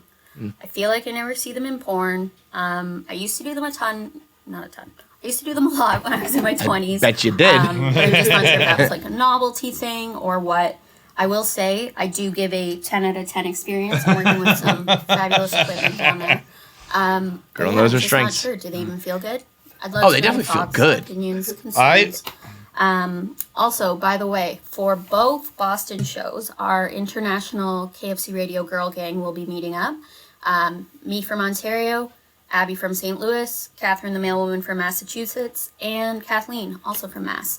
So we will be there getting drunk and titty rowdy, fucked. and we look forward to partying with you guys. Let's go.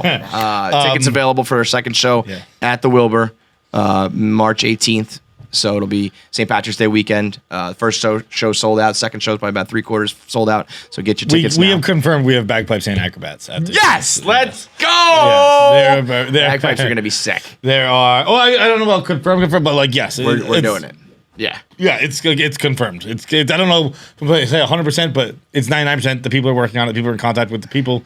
It is. We're trying to make it it is. But the titty fucking when I first titty fucked as a teenager, I thought it was the coolest thing ever. She said let's do it, and I was like fuck yeah, because I just thought it was something new and kinky and weird. And then it's also you kind of come on their face a little bit sometimes. So it's an easy way to kind of get through that. But I haven't done it in so long. Let me just say real quick. You never done it? Never. I might have once a little bit here and there, but I've never. Oh, I think it's so fun. I've never really fucking. We're talking lubed up and fucking. Yeah. I have one memory of one time a girl being we should try titty fucking, and we tried it pretty briefly, and we both laughed and had fun, and that was it. It is a fun thing. It's a novelty thing. It's like 69ing or shower sex. It's not the best, but that was when I think of titty fucking, I think of it at on in porns where it's someone with fucking Angela White titties. Yeah. Where they're on their knees and they're kind of standing there. No, this you guys sitting on someone's and it's not easy for me to sit on someone's chest. No, that's why it's hard for you to breathe. When I'm on top of you. That might be why I did it as a teenage boy. So I was probably $160. But it was a big when she had her period, and it was she didn't want to blow me or whatever. She'd be just fuck my tits, and I was like, okay. She had great tits. It was all good. I hate also by the way. Did you lube them up and stuff? I would just squirt a little lotion in there, yeah. and then I've also. Wait, you have lotion on deck? I don't have lotion on deck. Yeah, I have lotion on deck. Well, I have lotion on deck now. Yeah, I'm in her bedroom, whatever. We just squirt. I've also titty fucked from when it's just a spit slobber mess, and that's awesome. I've also been with girls who my tits are too small to fuck. Have you seen my dick? No, they're not. As long as you can kind of push something together, I can come. Yeah. And also shout out to CCK. I can fucking That's what I mean. fingers. I fucked that and it comes. So shout out to RIP to CCK. Shout out to the Rocket. Titty fucking butt cheeks is always out there too. You can always just make a little sausage in a blanket. It's like, can I fuck your ass? Like, no, man. Literally, can I fuck your ass? Your ass cheeks. I'm gonna put my sausage in those buns. All right, before we get into our next segment, if you have ADD, you probably do. You probably have no attention span. You have probably no ability to retain information for hours on end, and you just want quick, digestible clips that are funny. Click over there, subscribe, leave a comment, hit the bell, and laugh. I don't know if what I was doing translated. I was getting distracted and just like looking around at other stuff.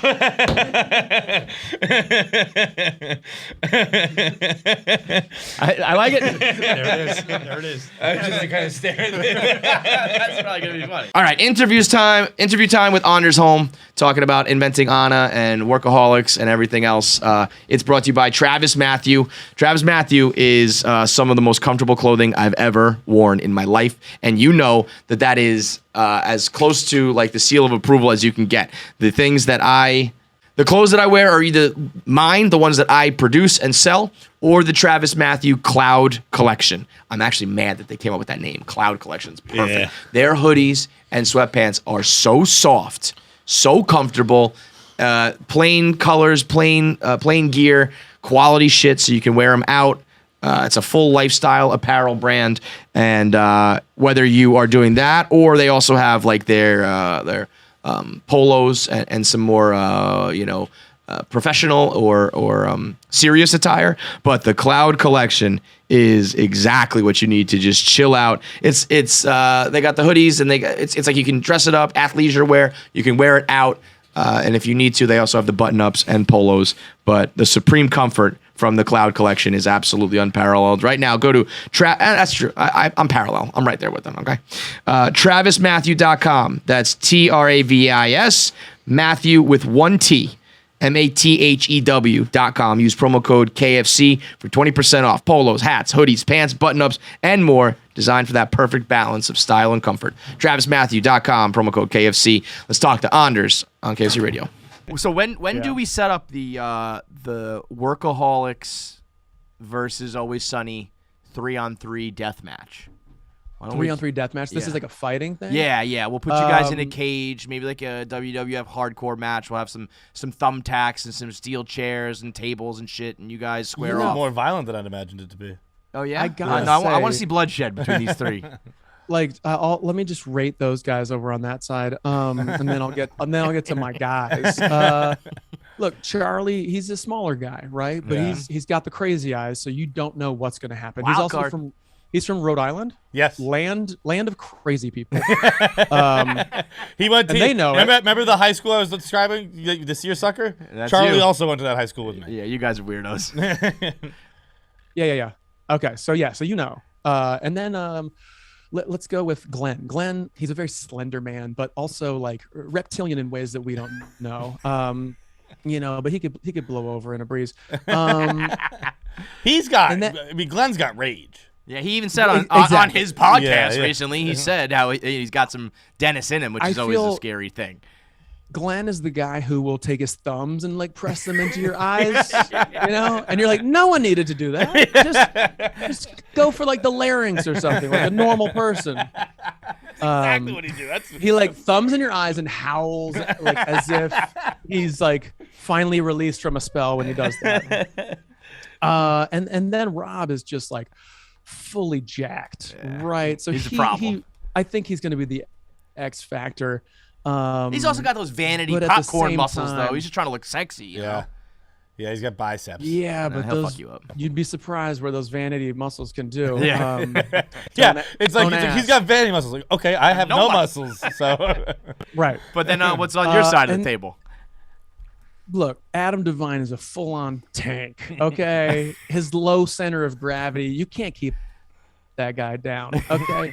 He's beefy, he's brawny, he's a Midwest corn-fed beast. You don't want to fuck with this guy. I mean, the man took a cement truck to the head and just kept on living. He's good. Okay.